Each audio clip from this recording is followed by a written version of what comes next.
श्री वाहिगुरु साहिब जी।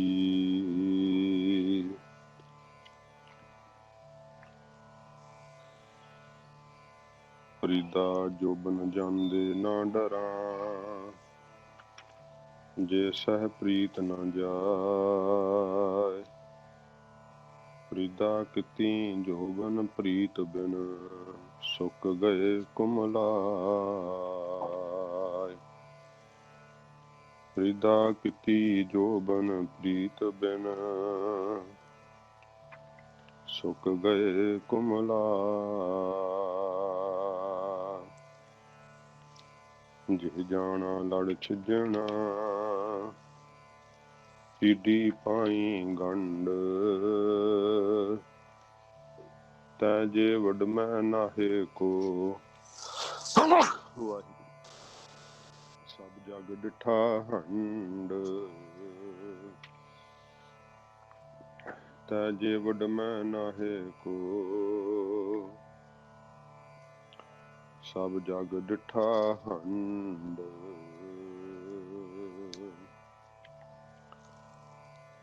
सो कहो टल गुर सेविया, अहन सहज सुभाए। दर्शन परसै गुरु कै, जन्म मरण दुख जाए। दर्शन परसै गुरु कै, जन्म मरण दुख जाए। सतनाम श्री वाहिगुरु साहिब जी। भरिया हथ पैर तन देह, पानी धोता उतर सो खेह। भरिया हथ पैर तन देह, पानी धोता उतर सो खेह। मूत पलीती पड़ होए, दे साबून लइया ओह धोए। भरिया मत पापा कै संग, ओह धोपै नावै कै रंग। पुन्नी पापी आखण नाहे, कार्य कार्य करना लिख लै जाहो। आपे बीज आपे ही खाहो, नानक हुक्मी आवहो जाहो। आपे बीज आपे ही खाहो, नानक हुक्मी आवहो जाहो। वाहिगुरु जी का खालसा, वाहिगुरु जी की फतेह। सच्चे पातशाह धन साहिब श्री गुरु ग्रंथ साहिब जी महाराज, सतगुरु जी की कृपा सदका ਆਪਾਂ ਸੰਥਿਆ ਕਲਾਸ ਵਿੱਚ, ਗੁਰਬਾਣੀ ਕਥਾ ਕਲਾਸ ਵਿੱਚ ਇਕੱਤਰ ਹੋਏ ਹਾਂ। तो सतगुरु पातशाह जी महाराज की मेहर सदका 19 पौड़ियां की जिहड़ी कथा है ਅਤੇ ਪਾਠਾਂ ਦੇ ਭੇਦ ਹਨ, ਇੱਥੋਂ ਤੱਕ ਸੰਪੂਰਨਤਾ ਹੋਈ ਹੈ। 20ਵੀਂ ਪੌੜੀ ਆਪਾਂ ਕੱਲ ਅਖਰੀ ਅਰਥ ਜਿਹੜੇ ਸੀ ਉਹ ਸਰਵਣ ਕੀਤੇ ਸੀ, ਪ੍ਰਕਰਨ ਸਰਵਣ ਕੀਤਾ ਸੀ। ਤੇ ਅੱਜ ਆਪਾਂ ਫਿਰ ਵੀ ਸੰਖੇਪ ਦੇ ਵਿੱਚ ਹੀ ਆਪਾਂ ਵਿਚਾਰਾਂਗੇ। ਪਾਠਾਂ ਦਾ ਨਿਰਣਾ ਕੱਲ ਆਪਾਂ ਕਰ ਲਿਆ ਸੀਗਾ, ਤੇ ਹਾਹਿਆਂ ਨੂੰ ਔਂਕੜ ਜਿਹੜੇ ਆ ਬੁਲਾਉਣੇ, ਤੇ ਸਾਬੂਣ ਸਾਬਣ ਨਹੀਂ ਕਹਿਣਾ, ਤੇ ਬੱਬੇ ਨੂੰ ਦਲੈਂਕੜ ਜਿਹੜੇ ਆ ਉਹ ਲਾਉਣੇ, ਭਰੀਏ ਨਹੀਂ ਭਰੀਆ ਦਲਾਵਾਂ ਲਾਉਣੀਆਂ। ਹਾਂਜੀ, ਤੇ ਸੱਚੇ ਪਾਤਸ਼ਾਹ ਜੀ ਮਹਾਰਾਜ ਦੇ ਕੋਲ ਸਿੱਧਾ ਨੇ ਫਿਰ ਬੇਨਤੀ ਕੀਤੀ ਸੀ, ਮਹਾਰਾਜ ਜੋ ਪਾਪਾਂ ਦੀ ਮੈਲ ਹੈ ਇਹ ਕਿਸ ਤਰ੍ਹਾਂ ਧੋਤੀ ਜਾ ਸਕਦੀ ਹੈ। ਤੇ ਮਹਾਰਾਜ ਜੀ ਨੇ ਦ੍ਰਿਸ਼ਟਾਂਤ ਦੇ ਕਰਕੇ ਇਹ ਸਤਿਗੁਰੂ ਪਾਤਸ਼ਾਹ ਜੀ ਮਹਾਰਾਜ ਨੇ ਬਖਸ਼ਿਸ਼ ਕੀਤੀ ਸੀ ਕਿ ਕਿਸ ਤਰ੍ਹਾਂ ਆਪਾਂ ਜਿਹੜੀ ਹੈ ਪਾਪਾਂ ਦੀ ਮੈਲ ਉਹਦੇ ਤੋਂ ਛੁਟਕਾਰਾ ਪਾ ਸਕਦੇ ਹਾਂ। ਮਹਾਰਾਜ ਜੀ ਨੇ ਪ੍ਰਮਾਣ ਦਿੱਤੇ ਸੀ, ਜਿਵੇਂ ਸਰੀਰ ਦੇ ਅੰਗਾਂ ਤੇ ਹੱਥ ਤੇ ਪੈਰਾਂ ਤੇ ਮਿੱਟੀ ਨਾਲ ਭਰ ਜਾਣ, ਇਹਨਾਂ ਨੂੰ ਪਾਣੀ ਨਾਲ ਜਿਹੜਾ ਹੈ ਉਹ ਧੋਤਾ ਜਾ ਸਕਦਾ ਹੈ, ਭਾਵ ਮਿੱਟੀ ਉਤਰ ਜਾਂਦੀ ਹੈ। ਤੇ ਜਿਹੜਾ ਜਿਵੇਂ ਕੋਈ ਕੱਪੜਾ ਮਲ ਮੂਤਰ ਨਾਲ ਪਲੀਤ ਹੋ ਜਾਂਦਾ ਹੈ ਹਾਂਜੀ, ਜਾਂ ਇਹ ਅਪਵਿੱਤਰ ਹੋ ਜਾਂਦਾ ਹੈ, ਤਾਂ ਉਹ ਸਾਬਣ ਦੇ ਝੱਸ ਕੇ ਭਾਵ ਸਾਬਣ ਲਾ ਕੇ ਉਹਨੂੰ ਧੋ ਲਈਦਾ ਹੈ। ਤਿਵੇਂ ਮਹਾਰਾਜ ਸੱਚੇ ਪਾਤਸ਼ਾਹ ਆਖਿਆ ਜਿਹੜੀ ਬੁੱਧੀ ਹੈ, ਜੇ ਇਹ ਪਾਪਾਂ ਨਾਲ ਭਰ ਜਾਵੇ ਤਾਂ ਫਿਰ ਨਾਮ ਦੇ ਰੰਗ ਪ੍ਰੇਮ ਨਾਲ ਇਹਨੂੰ ਧੋਤਾ ਜਾਂਦਾ ਹੈ। ਜਿਹੜੇ ਜੀਵ ਪੁੰਨੀ ਜਾਂ ਪਾਪੀ ਹਨ, ਇਹ ਕਹਿਣ ਮਾਤਰ ਹੀ ਨਹੀਂ ਹੈ, ਇਹ ਸੱਚਮੁੱਚ ਜਿਹੜੇ ਆ ਨਿਰਮਲਤਾ ਜਾਂ ਮੈਲ ਹੈ। ਇਹ ਕਿਉਂਕਿ ਕਰਮ ਕਰਕੇ ਹੀ ਜਿਹੜੇ ਆ ਉਹ ਜੀਵ ਪੁੰਨੀ ਹੁੰਦੇ ਆ, ਕਰਮ ਕਰਕੇ ਹੀ ਜੀਵ ਜਿਹੜੇ ਆ ਪਾਪੀ ਹੁੰਦੇ ਆ। ਇਸ ਕਰਕੇ ਜਿਹੜੇ ਕਰਮ ਕੀਤੇ ਆ ਨਾ, ਉਹਨਾਂ ਸੰਸਕਾਰਾਂ ਨੂੰ ਜੀਵ ਲਿਖਤੀ ਰੂਪ ਵਿੱਚ ਆਪਣੇ ਨਾਲ ਲੈ ਕੇ ਜਾਏਗਾ। ਆਪਣੇ ਕੀਤੇ ਹੋਏ ਕਰਮਾਂ ਦੇ ਸੰਸਕਾਰ ਜਿਹੜੇ ਜੀਵ ਦੇ ਅੰਦਰ ਚਿੱਤਰੇ ਹੋ ਜਾਂਦੇ ਆ, ਉਹ ਚਿੱਤਰੇ ਜਾਂਦੇ ਆ। ਤੇ ਇਸ ਕਰਕੇ ਮਹਾਰਾਜ ਕਹਿੰਦੇ ਆ, ਜਿਹੜੇ ਕਰਮ ਜੀਵ ਕਰਦਾ ਹੈ ਉਹ ਆਪ ਹੀ ਬੀਜਦਾ ਤੇ ਆਪ ਹੀ ਉਹਨਾਂ ਨੂੰ ਉਹ ਖਾਂਦਾ ਹੈ, ਵੱਢਦਾ ਹੈ। ਕਿਉਂਕਿ ਜਿਵੇਂ ਜੋ ਕੁਝ ਆਪਾਂ ਕਰਮਾਂ ਦਾ ਜਿਹੜਾ ਹੈ ਉਹ ਇਸ ਸੰਸਾਰ ਦੇ ਅੰਦਰ ਵਿਹਾਰ ਕਰਦੇ ਹਾਂ, ਉਸ ਤਰ੍ਹਾਂ ਦਾ ਹੀ ਜਿਹੜਾ ਸਾਡੇ ਅੰਤःਕਰਨ ਦੇ ਅੰਦਰ ਜਿਹੜਾ ਹੈ ਉਹ ਖਜ਼ਾਨਾ ਇਕੱਠਾ ਹੋਇਆ ਰਹਿੰਦਾ ਹੈ। ਕੱਲ ਮੈਂ ਜ਼ਿਕਰ ਕੀਤਾ ਸੀਗਾ ਤੋ ਕਿਰਿਆਮਾਨ ਕਰਮ, ਸਿੰਚੇਮਾਨ ਕਰਮ ਤੇ ਪਰਾਰਬਧ ਕਰਮ। ਜਿਹੜੇ ਆਪਾਂ ਹੁਣ ਕਰਦੇ ਪਏ ਆ, ਇਹ ਕਿਰਿਆਮਾਨ ਕਰਮ ਹੈ, ਇਹ ਵਰਤਮਾਨ ਹੈ। ਜਿਹੜੇ ਸਿੰਚੇਮਾਨ ਕਰਮ ਹਨ, ਇਹ ਜਿਹੜੇ ਆ ਇਕੱਠੇ ਹੋ ਗਏ ਕਰਮ ਹਨ।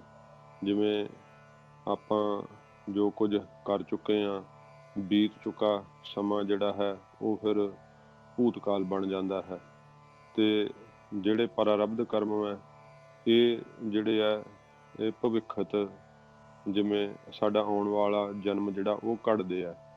ਤੇ ਜਿਵੇਂ ਇੱਕ ਤੀਰ ਪੱਥੇ ਵਿੱਚ ਵਾ, ਇੱਕ ਤੀਰ ਤੰਦੀ ਤੇ ਚੜਿਆ ਹੋਇਆ ਤੇ ਇੱਕ ਤੀਰ ਚੱਲ ਚੁੱਕਾ ਹੈ। ਇਹ ਸਮਝਣਾ ਜਿਹੜੇ ਪਰਾਰਬਧ ਕਰਮ ਹਨ, ਇਹ ਤੇ ਚੱਲੇ ਹੋਏ ਤੀਰ ਦੀ ਤਰ੍ਹਾਂ ਹਨ, ਤੇ ਜਿਹੜੇ ਸਿੰਚੇਮਾਨ ਕਰਮ ਹਨ ਉਹ ਪੱਥੇ ਵਿੱਚ ਪਏ ਹੋਏ ਤੀਰ ਦੀ ਤਰ੍ਹਾਂ ਹਨ। ਤੇ ਕਿਰਿਆਮਾਨ ਕਰਮ ਜਿਹੜੇ ਹਨ, ਉਹ ਤੀਰ ਦੀ ਤੰਦੀ, ਜਿਹੜਾ ਕਮਾਨ ਦੀ ਤੰਦੀ ਆ ਉਹਦੇ ਤੇ ਚੜਿਆ ਤੀਰ ਆ, ਉਸ ਤਰ੍ਹਾਂ ਹਨ। ਇਸ ਪ੍ਰਕਾਰ ਇਹ ਜੀਵ ਕਿਰਿਆਮਾਨ ਕਰਮ ਕਰਦਾ ਹੈ, ਫਿਰ ਉਹ ਸਿੰਚੇਮਾਨ ਬਣ ਜਾਂਦੇ ਆ। ਉਹ ਸਿੰਚਣਾ ਭਾਵ ਇਕੱਠਾ ਕਰਨਾ, ਇਕੱਠੇ ਕੀਤੇ ਹੋਏ ਕਰਮਾਂ ਨੂੰ ਲੈ ਕੇ ਪਰਲੋਕ ਵਿੱਚ ਜਦੋਂ ਜਾਂਦਾ ਹੈ, ਇਹ ਕਰਮਾਂ ਦੀ ਪੂੰਜੀ ਹੀ ਇਹਦੇ ਨਾਲ ਜਾਂਦੀ ਹੈ। ਇਸੇ ਕਰਕੇ ਬਾਣੀ ਦੇ ਵਿੱਚ ਫਰੀਦ ਸਾਹਿਬ ਜੀ ਨੇ ਵੀ ਆਖਿਆ ਹੈ ਕਿ ਕਾਲੇ ਲਿਖ ਨਾ ਲੇਖ, ਤੇ ਫਿਰ ਕਿਹਾ ਆਪਨੜੇ ਗਰੀਬਾਨ ਮੈਂ ਸਿਰ ਨੀਵਾ ਕਰ ਦੇਖ। ਫਰੀਦਾ ਜੇ ਤੂੰ ਅਕਲ ਲਤੀਫ, ਕਾਲੇ ਲਿਖ ਨਾ ਲੇਖ।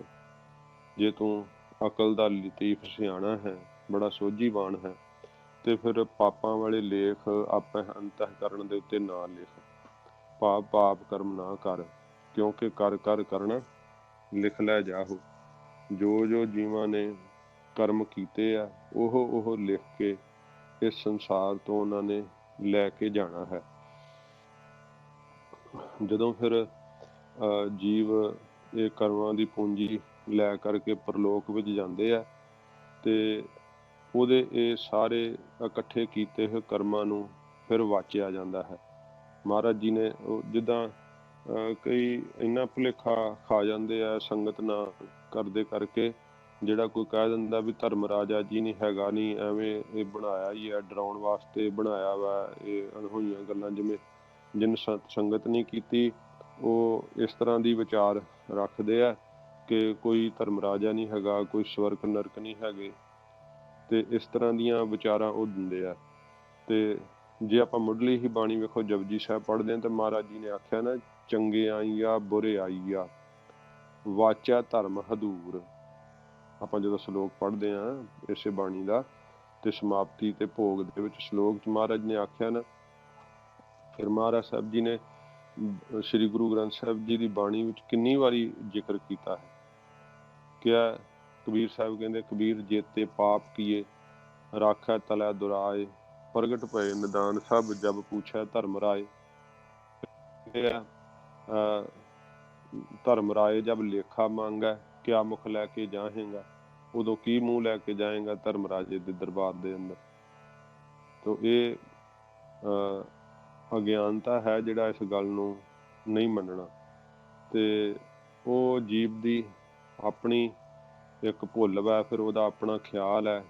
ਤੇ ਪਰ ਇਸ ਨੂੰ ਜਿਹੜਾ ਕੋਈ ਮੰਨਦਾ ਉਹ ਸਹੀ ਨਹੀਂ ਹੈ। ਜੇ ਕੋਈ ਇਉਂ ਮੰਨ ਲੇ ਕਿ ਧਰਮ ਰਾਜਾ ਨਹੀਂ ਹੈਗਾ, ਸਵਰਗ ਨਰਕ ਨਹੀਂ ਹੈਗੇ, ਇਹ ਸਾਰਾ ਕੁਝ ਹੈਗਾ ਜਿਹਦੀ ਗਵਾਹੀ ਸਤਿਗੁਰੂ ਜੀ ਆਪਣੀ ਬਾਣੀ ਵਿੱਚ ਦਿੰਦੇ ਆ। ਜੇ ਮਹਾਰਾਜ ਸਾਹਿਬ ਜੀ ਕਹਿ ਰਹੇ ਆ ਜਾਹੋ ਸ਼ਬਦ ਹੈ, ਇਹ ਕਹਿ ਰਿਹਾ ਵੀ ਜਾਣਾ ਪੈਣਾ ਕਿਤੇ ਜੀਵ ਨੂੰ, ਭਾਵ ਇੱਥੇ ਨਹੀਂ, ਸੰਸਾਰ ਨੂੰ ਛੱਡ ਕੇ ਜੀਵ ਆਪਣੇ ਕਰਮਾਂ ਦੀ ਪੂੰਜੀ ਲੈ ਕੇ ਪਰਲੋਕ ਰੂਪੀ ਘਰ ਨੂੰ ਜਾਂਦਾ ਹੈ।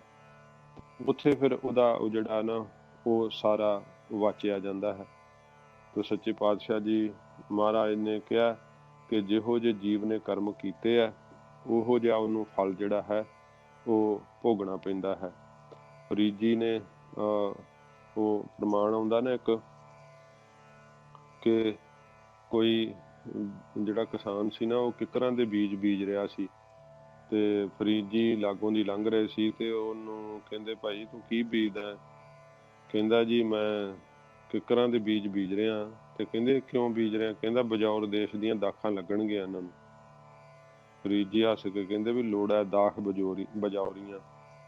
ਉਹ ਜਿਹੜੀ ਬਜੌਰ ਦੇਸ਼ ਦੀਆਂ ਦਾਖਾਂ ਹੁੰਦੀਆਂ ਨਾ ਉਹ ਬੜੀਆਂ ਸੋਹਣੀਆਂ ਹੁੰਦੀਆਂ, ਬੜੀਆਂ ਮਿੱਠੀਆਂ ਹੁੰਦੀਆਂ, ਪਰ ਕਹਿੰਦੇ ਆ ਕਿ ਲੋੜੈ ਦਾਖ ਬਜੌਰੀਆਂ, ਕਿੱਕਰ ਬੀਜੈ ਜੱਟ, ਹੰਡਾ ਉੱਨ ਕਤਾਏ ਦਾ, ਪੈਦਾ ਲੋੜੈ ਪੱਟ। ਫਰੀਦ ਜੀ ਪ੍ਰਮਾਣ ਦੇ ਕੇ ਕਹਿੰਦੇ, ਭਾਈ ਜੇ ਤਾਂ ਕਿੱਕਰਾਂ ਦੇ ਬੀਜ ਰਿਹਾ ਤੇ ਲੋੜਦਾ ਤੂੰ ਚਾਹੁੰਦਾ ਕਿ ਇੱਥੇ ਬਜੌਰ ਦੇਸ਼ ਦੀਆਂ ਦਾਖਾਂ ਲੱਗਣਗੀਆਂ, ਇਹ ਕਿੱਦਾਂ ਲੱਗਣਗੀਆਂ? ਕਿੱਕਰਾਂ ਦੇ ਬੀਜ ਬੀਜੀਏ ਤੇ ਕੰਡੇ ਹੀ ਲੱਗਦੇ ਆ। ਫਿਰ ਹੰਡਾ ਉੱਨ ਕਤਾਏ ਦਾ, ਜਿਹੜਾ ਉੱਨ ਦਾ ਸੂਤ ਦਾ ਵਸਤਰ ਕੋਈ ਕੱਤਦਾ ਹੋਵੇ, ਤੇ ਪੈਦਾ ਲੋੜ ਹੈ ਪੱਟ, ਪੱਟ ਕਹਿੰਦੇ ਰੇਸ਼ਮੀ ਕੱਪੜੇ ਨੂੰ, ਤੇ ਲੋੜਦਾ ਹੋਵੇ, ਚਾਹੁੰਦਾ ਹੋਵੇ ਕਿ ਰੇਸ਼ਮ ਦਾ ਕੱਪੜਾ ਪਾਵਾਂ, ਇਹ ਕਿਵੇਂ ਹੋ ਸਕਦਾ?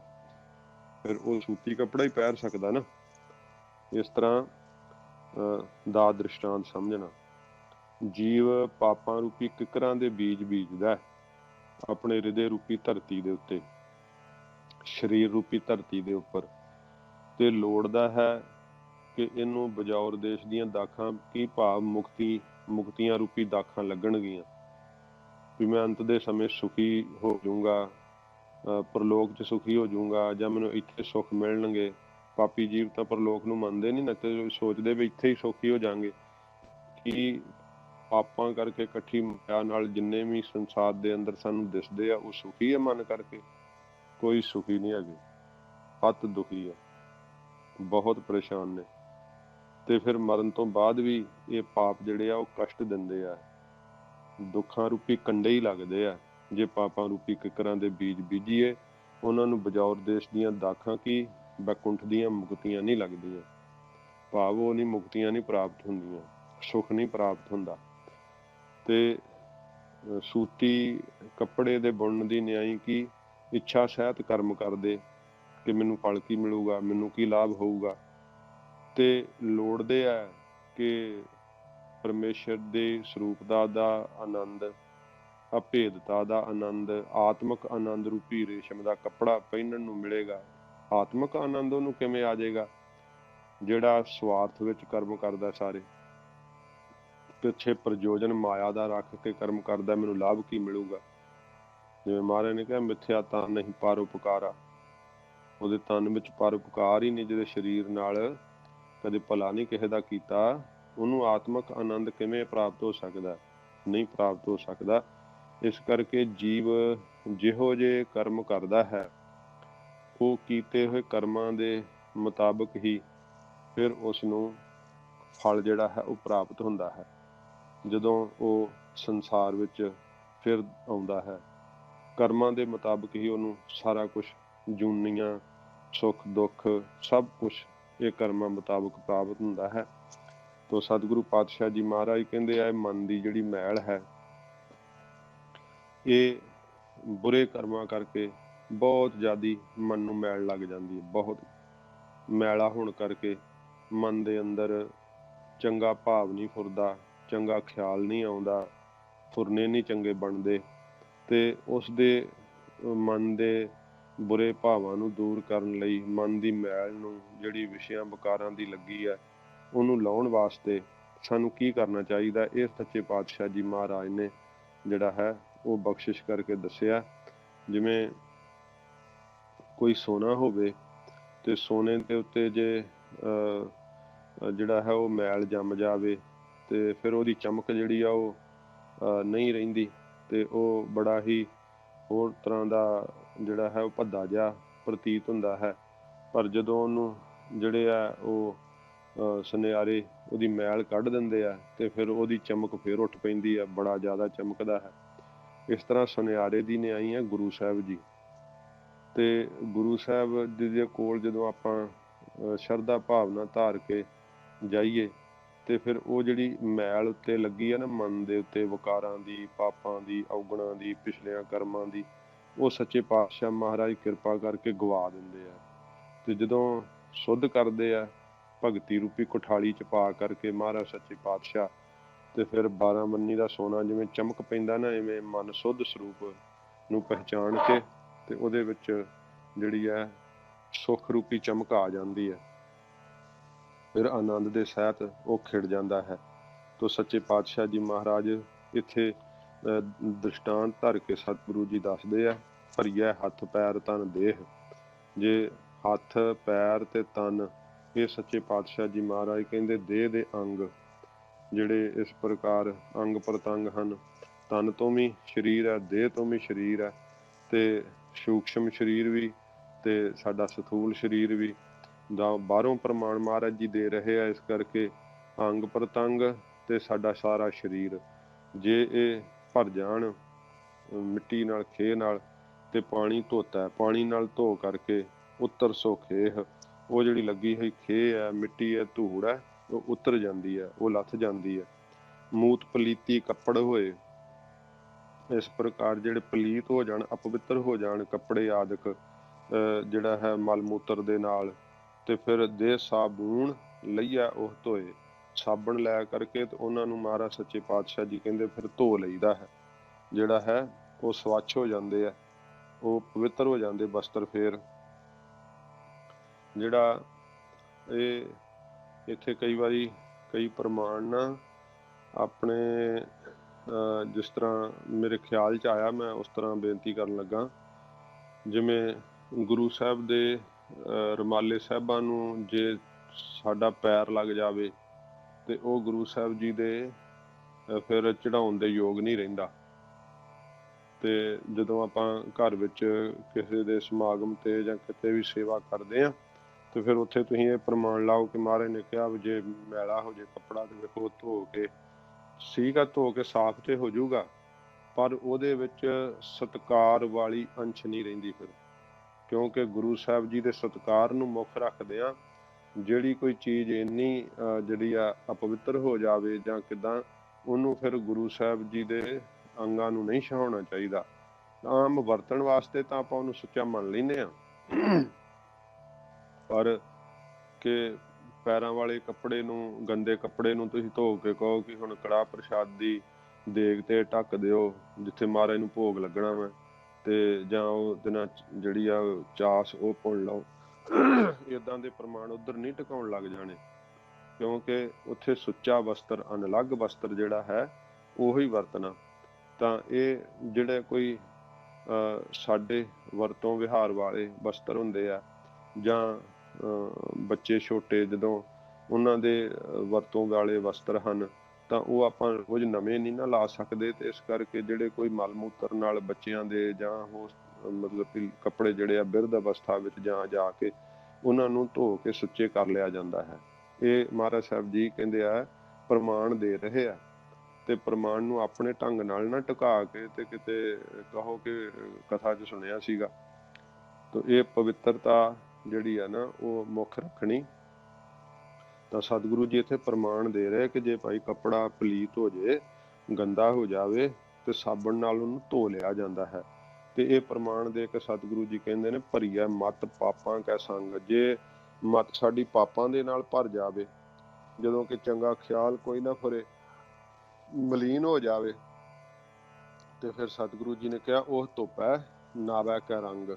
ਨਾਮ ਦੇ ਰੰਗ ਨਾਲ, ਪ੍ਰੇਮ ਨਾਲ, ਜੇ ਨਾਮ ਨਾਲ ਪਿਆਰ ਕਰੀਏ, ਰੋਜ਼ ਅੰਮ੍ਰਿਤ ਵੇਲੇ ਉੱਠ ਕੇ ਨਾਮ ਜਪੀਏ, ਜਿਵੇਂ ਜਿਵੇਂ ਫਿਰ ਆਪਾਂ ਨਾਮ ਜਪਦੇ ਆ ਨਾ, ਤਿਵੇਂ ਤਿਵੇਂ ਸਾਡੀ ਮੈਲ ਜਿਹੜੀ ਆ ਉਹ ਲੱਥਦੀ ਹੈ। ਜਿਵੇਂ ਜਿਵੇਂ ਭਜਨ ਕਰੀਏ, ਤਿਵੇਂ ਤਿਵੇਂ ਮਨ ਜਿਹੜਾ ਉੱਜਲ ਹੁੰਦਾ ਜਾਂਦਾ ਹੈ। ਸਮਝ ਲਓ ਕਿ ਇਹ ਮਨ ਨੂੰ ਮਲਣਾ ਹੈ, ਅੰਦਰਲੇ ਤੀਰਥ ਤੇ ਨਹਾਉਣਾ ਹੈ। ਤੇ ਜਿਵੇਂ ਜਿਵੇਂ ਆਪਾਂ ਭਜਨ ਕਰਦੇ ਹਾਂ, ਨਾਮ ਜਪਦੇ ਹਾਂ, ਨਾਮ ਦੀ ਪ੍ਰੀਤ ਸਾਨੂੰ ਲੱਗਦੀ ਹੈ, ਤਿਵੇਂ ਤਿਵੇਂ ਜਿਹੜੀ ਹੈ ਨਾ ਉਹ ਫਿਰ ਮੈਲ ਲੱਥ ਜੀ ਜਾਂਦੀ ਹੈ।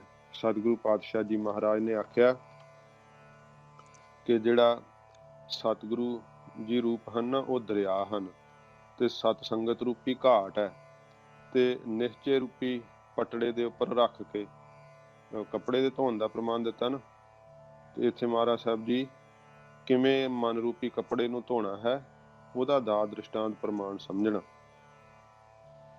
ਇਹ ਨਾਮ ਦਾ ਰੰਗ ਜਿਹੜਾ ਹੈ ਨਾ, ਕਿਹਾ ਨਾ ਗੁਰ ਨਵ ਨਿਧ ਦਰਿਆਓ ਜਨਮ ਹਮ ਕਾਲਖ ਧੋਵੈ। ਸਾਡੇ ਜਨਮਾਂ ਜਨਮੰਤਰਾਂ ਦੀ ਲੱਗੀ ਹੋਈ ਮਨ ਨੂੰ ਕਾਲਖ ਜਿਹੜੀ ਹੈ ਨਾ, ਉਹ ਗੁਰੂ ਸਾਹਿਬ ਕੱਲੀ ਕਾਲਖ ਨਹੀਂ ਲਾਉਂਦੇ, 9 ਨਿਧੀਆਂ 18 ਸਿੱਧੀਆਂ ਦਾ ਦਰਿਆ ਨੇ ਗੁਰੂ ਸਾਹਿਬ। ਗੁਰ ਨਵ ਨਿਧ ਦਰਿਆਓ ਜਨਮ ਹਮ ਕਾਲਖ ਧੋਵੈ। ਸਾਡੇ ਜਨਮਾਂ ਜਨਮੰਤਰਾਂ ਦੀ ਕਾਲਖ ਜਿਹੜੀ ਲੱਗੀ ਹੈ ਨਾ ਮੈਲ, ਉਹਨੂੰ ਸਤਿਗੁਰੂ ਜੀ ਧੋ ਦੇਣ ਵਾਲੇ ਆ। ਗੁਰ ਦਰਿਆਓ ਸਦਾ ਜਲ ਨਿਰਮਲ, ਮਿਲਿਆ ਦੁਰਮਤ ਮੈਲ ਹਰੈ। ਗੁਰੂ ਸਾਹਿਬ ਜੀ ਨਾਲ ਮਿਲਿਆ ਗੁਰੂ ਰੂਪੀ ਦਰਿਆ ਦੇ ਅੰਦਰ। ਇਹ ਕਿਹਾ ਨਾ ਗੁਰ ਤੀਰਥ ਦਰਿਆਓ। ਗੁਰੂ ਸਾਹਿਬ ਜੀ ਫਿਰ ਕਹਿੰਦੇ ਗੁਰ ਪੌੜੀ ਬੇੜੀ ਗੁਰੂ, ਗੁਰ ਤੁਲਹਾ ਹਰ ਨਾਉ, ਗੁਰ ਸਰ ਸਾਗਰ ਬੋਹਿਥੋ, ਗੁਰ ਤੀਰਥ ਦਰਿਆਓ। ਗੁਰੂ ਸਾਹਿਬ ਜੀ ਇਹੋ ਜਿਹਾ ਤੀਰਥ ਹਨ, ਦਰਿਆ ਰੂਪ ਹਨ ਸੱਚੇ ਪਾਤਸ਼ਾਹ। ਕਿਉਂਕਿ ਦਰਿਆ ਵਗਦਾ ਹੁੰਦਾ ਨਾ ਤੇ ਸਾਰੀ ਗੰਦਗੀ ਨੂੰ, ਜੋ ਕੱਖ ਕਾਂਡ ਸਭ ਰੋੜ ਕੇ ਲੈ ਜਾਂਦਾ ਹੈ। ਇਸ ਤਰ੍ਹਾਂ ਗੁਰੂ ਸਾਹਿਬ ਜੀ ਅੰਦਰੋਂ ਸਾਰੇ ਸੰਕਲਪਾਂ ਨੂੰ, ਫੁਰਨਿਆਂ ਨੂੰ ਰੋੜ ਕੇ ਲੈ ਜਾਂਦੇ ਮਹਾਰਾਜ ਸੱਚੇ ਪਾਤਸ਼ਾਹ। ਤੇ ਜਿੰਨੀ ਗੰਦਗੀ ਹੁੰਦੀ ਆ, ਜਿੰਨੇ ਔਗਣ ਵਿਚਾਰ ਮਾੜੇ ਫੁਰਨੇ, ਸਭ ਰੋੜ ਦਿੰਦੇ ਸੱਚੇ ਪਾਤਸ਼ਾਹ ਜੀ ਮਹਾਰਾਜ। ਇਸ ਕਰਕੇ ਸਤਿਗੁਰੂ ਰੂਪੀ ਦਰਿਆ ਦੇ ਕੰਢੇ ਤੇ ਜਾਣਾ ਪਹਿਲਾਂ, ਜਦੋਂ ਆਪਣੇ ਮਨ ਰੂਪੀ ਵਸਤਰ ਨੂੰ ਧੋਣਾ ਹੈ। ਤੇ ਦਰਿਆ ਦੇ ਵਿੱਚ ਜੇ ਘਾਟ ਨਾ ਬਣਿਆ ਹੋਵੇ ਤੇ ਦਰਿਆ ਚ ਉਤਰਿਆ ਨਹੀਂ ਜਾਂਦਾ ਨਾ, ਫਿਰ ਤੇ ਕੰਢੇ ਤੋਂ ਡਿੱਗ ਕੇ ਵਿੱਚ ਹੀ ਰੁੜ ਜੀਦਾ। ਇਹ ਪ੍ਰਮਾਣ ਦਿੱਤੇ ਆ। ਉਹ ਗੁਰੂ ਰੂਪੀ ਦਰਿਆ ਦਾ ਘਾਟ ਕਿਹੜਾ? ਸਤ ਸੰਗਤ ਰੂਪੀ ਘਾਟ ਹੈ। ਸਤ ਸੰਗਤ ਰੂਪੀ ਘਾਟ ਵਿੱਚ ਹੀ ਗੁਰੂ ਰੂਪੀ ਦਰਿਆ ਚ ਉਤਰਿਆ ਜਾਂਦਾ, ਨਹੀਂ ਤੇ ਗੁਰੂ ਰੂਪੀ ਦਰਿਆ ਦੀ ਗਮਤਾ ਨਹੀਂ ਕਿਸੇ ਕੋ ਪਾਈ ਜਾਂਦੀ, ਨਾ ਕੋਈ ਜਾਣ ਸਕਦਾ। ਤੇ ਗੁਰੂ ਰੂਪੀ ਦਰਿਆ ਦੇ ਜਲ ਦਾ ਸੁੱਖ ਲੈਣਾ ਹੈ, ਗਮਤਾ ਤਾਂ ਕੋਈ ਪਾ ਨਹੀਂ ਸਕਦਾ। ਤੇ ਸਤ ਸੰਗਤ ਰੂਪੀ ਘਾਟ ਰਾਹੀਂ ਉਤਰ ਕੇ ਤੇ ਫਿਰ ਕੀ ਕਰੀਦਾ?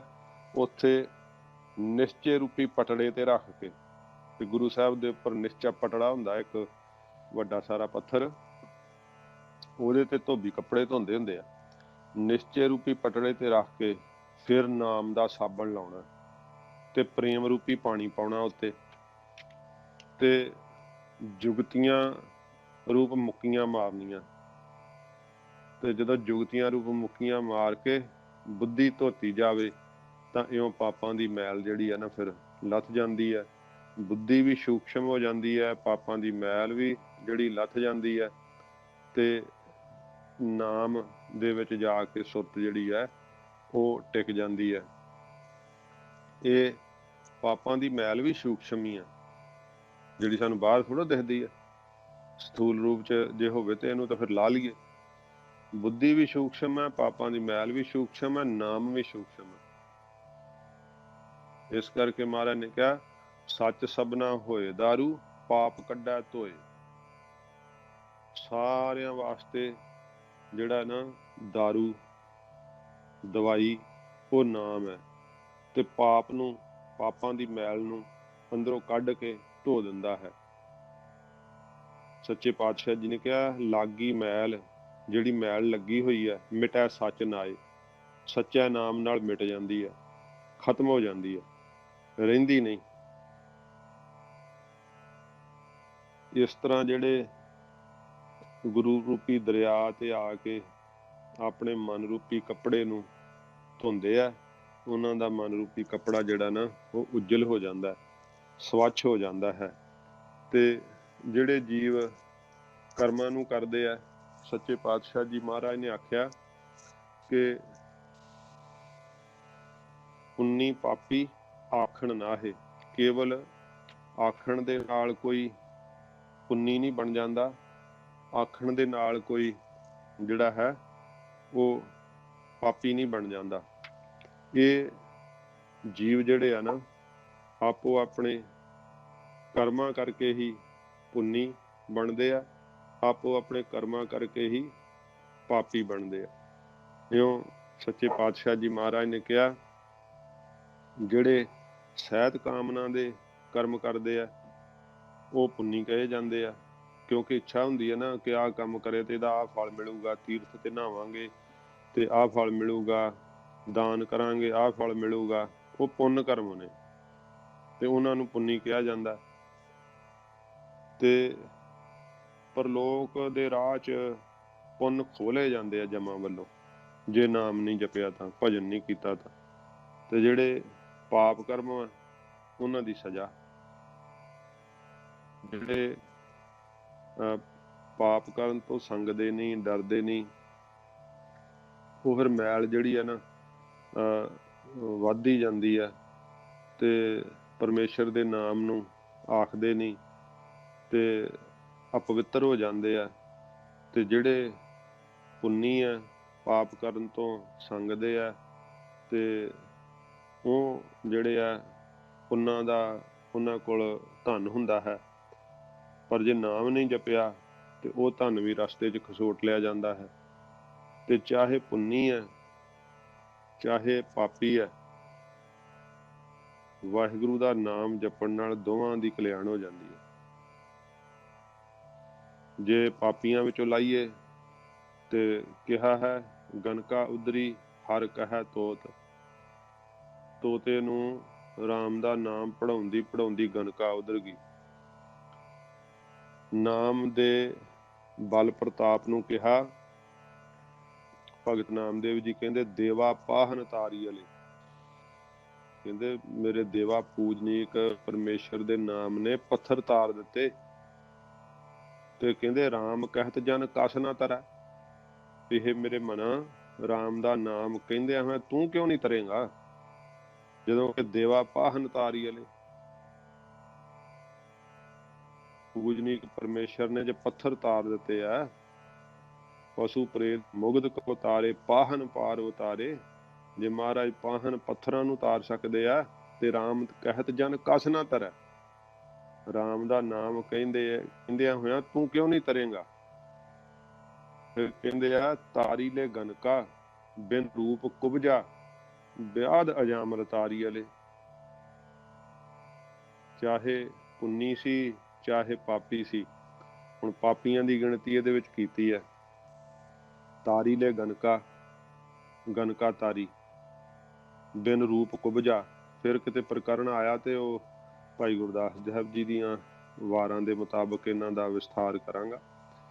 ਤੇ ਅੱਜ ਕੇਵਲ ਸੂਖਸ਼ਮ ਮਾਤਰ, ਕਿਉਂਕਿ ਆਪਾਂ ਸਮਾਪਤੀ ਕਰਨੀ ਫਿਰ ਪੌੜੀ ਦੀ। ਤੇ ਕੁਬਜਾ ਜਿਹੜੀ ਸੀ ਉਹਨੂੰ ਕ੍ਰਿਸ਼ਨ ਜੀ ਨੇ ਜਿਹੜਾ ਉਹਦਾ ਉਧਾਰ ਕੀਤਾ ਸੀਗਾ ਬਿਨਾਂ ਰੂਪ ਤੋਂ। ਤੇ ਵਿਆਦ ਜਿਹੜਾ ਸ਼ਿਕਾਰੀ ਵੀ, ਫੰਦਕ ਵੀ, ਤੇ ਫਿਰ ਨੀਚ ਵੀ ਜਿਹੜਾ ਨੀਵਾਂ ਸੀਗਾ ਅਜਾਮਲ, ਉਹਨੂੰ ਤਾਰਨਾ ਕੀਤਾ। ਤੇ ਨਾਮ ਜਪ ਕੇ ਇਹ ਮਨਾ ਤੂੰ ਕਿਉਂ ਨਹੀਂ ਤਰੇਂਗਾ।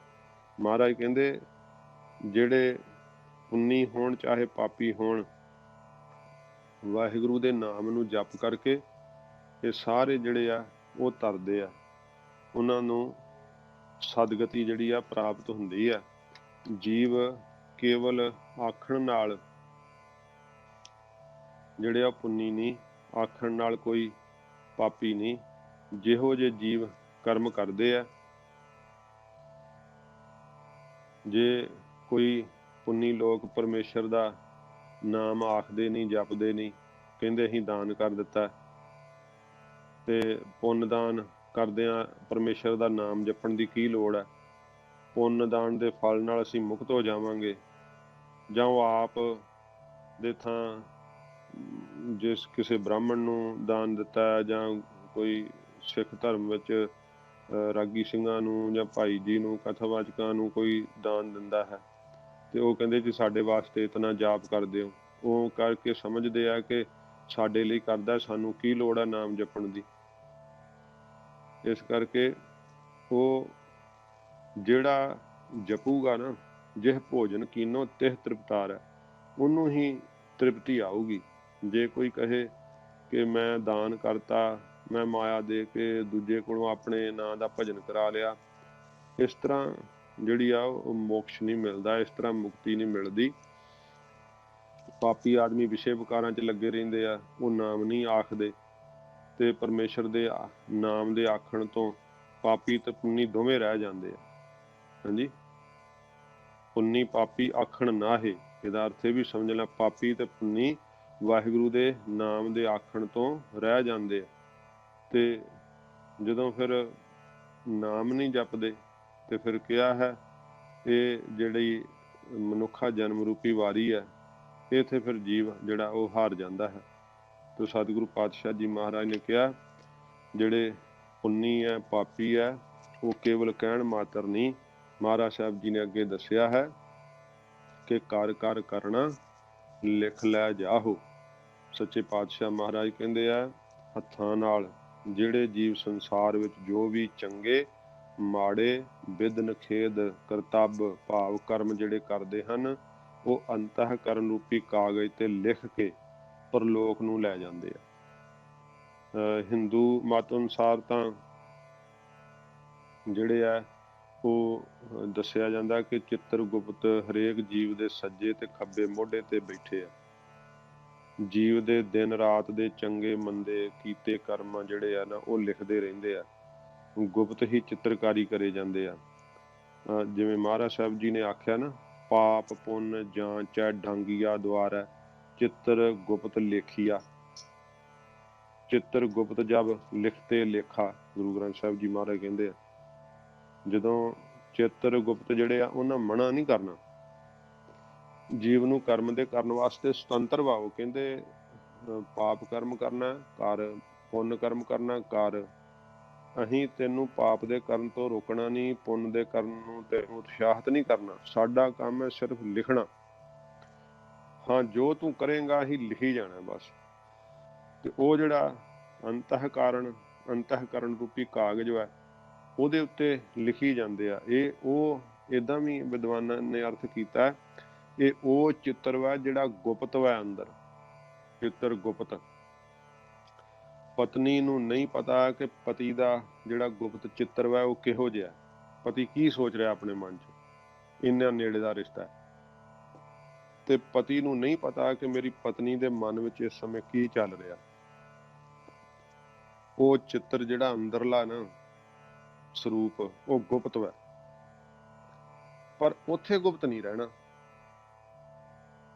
ਉਹ ਮਹਾਰਾਜ ਕਹਿੰਦੇ ਭਾਈ ਜੋ ਵੀ ਕਰ ਕਰਨਾ, ਜੀਵ ਨੇ ਹੱਥਾਂ ਦੇ ਨਾਲ ਜੋ ਵੀ ਕਰਨਾ, ਕੀਤੇ ਹਨ ਕਰਮ ਜਾਂ ਕਰਦੇ ਹਨ, ਉਹ ਚਿੱਤਰ ਗੁਪਤ ਜਿਹੜੇ ਆ ਨਾ, ਉਹ ਲਿਖ ਕੇ ਪਰਲੋਕ ਨੂੰ ਫਿਰ ਜਦੋਂ ਜੀਵ ਜਾਂਦਾ ਹੈ, ਉਹ ਨਾਲ ਲੇਖਾ ਲੈ ਕੇ ਉਹਦੇ ਤੁਰਦੇ ਆ।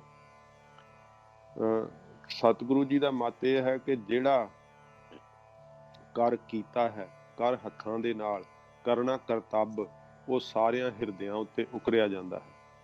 ਜਿਵੇਂ ਆਪਾਂ ਬਾਲਕ ਅਵਸਥਾ ਤੋਂ ਲੈ ਕੇ ਸੁੱਤ ਸੰਭਾਲ ਕੇ ਹੁਣ ਤੱਕ ਜੋ ਕਰਤੱਵ ਕੀਤੇ ਹਨ, ਜੋ ਵੀ ਕਰਮ ਕੀਤੇ ਆ, ਉਹ ਕਰਤੱਵ ਸਾਡੇ ਅੰਦਰ ਉਕਰੇ ਪਏ ਆ, ਚੇਤੇ ਕਰਨ ਤੋਂ ਝੱਟ ਯਾਦ ਆ ਜਾਂਦੇ ਆ।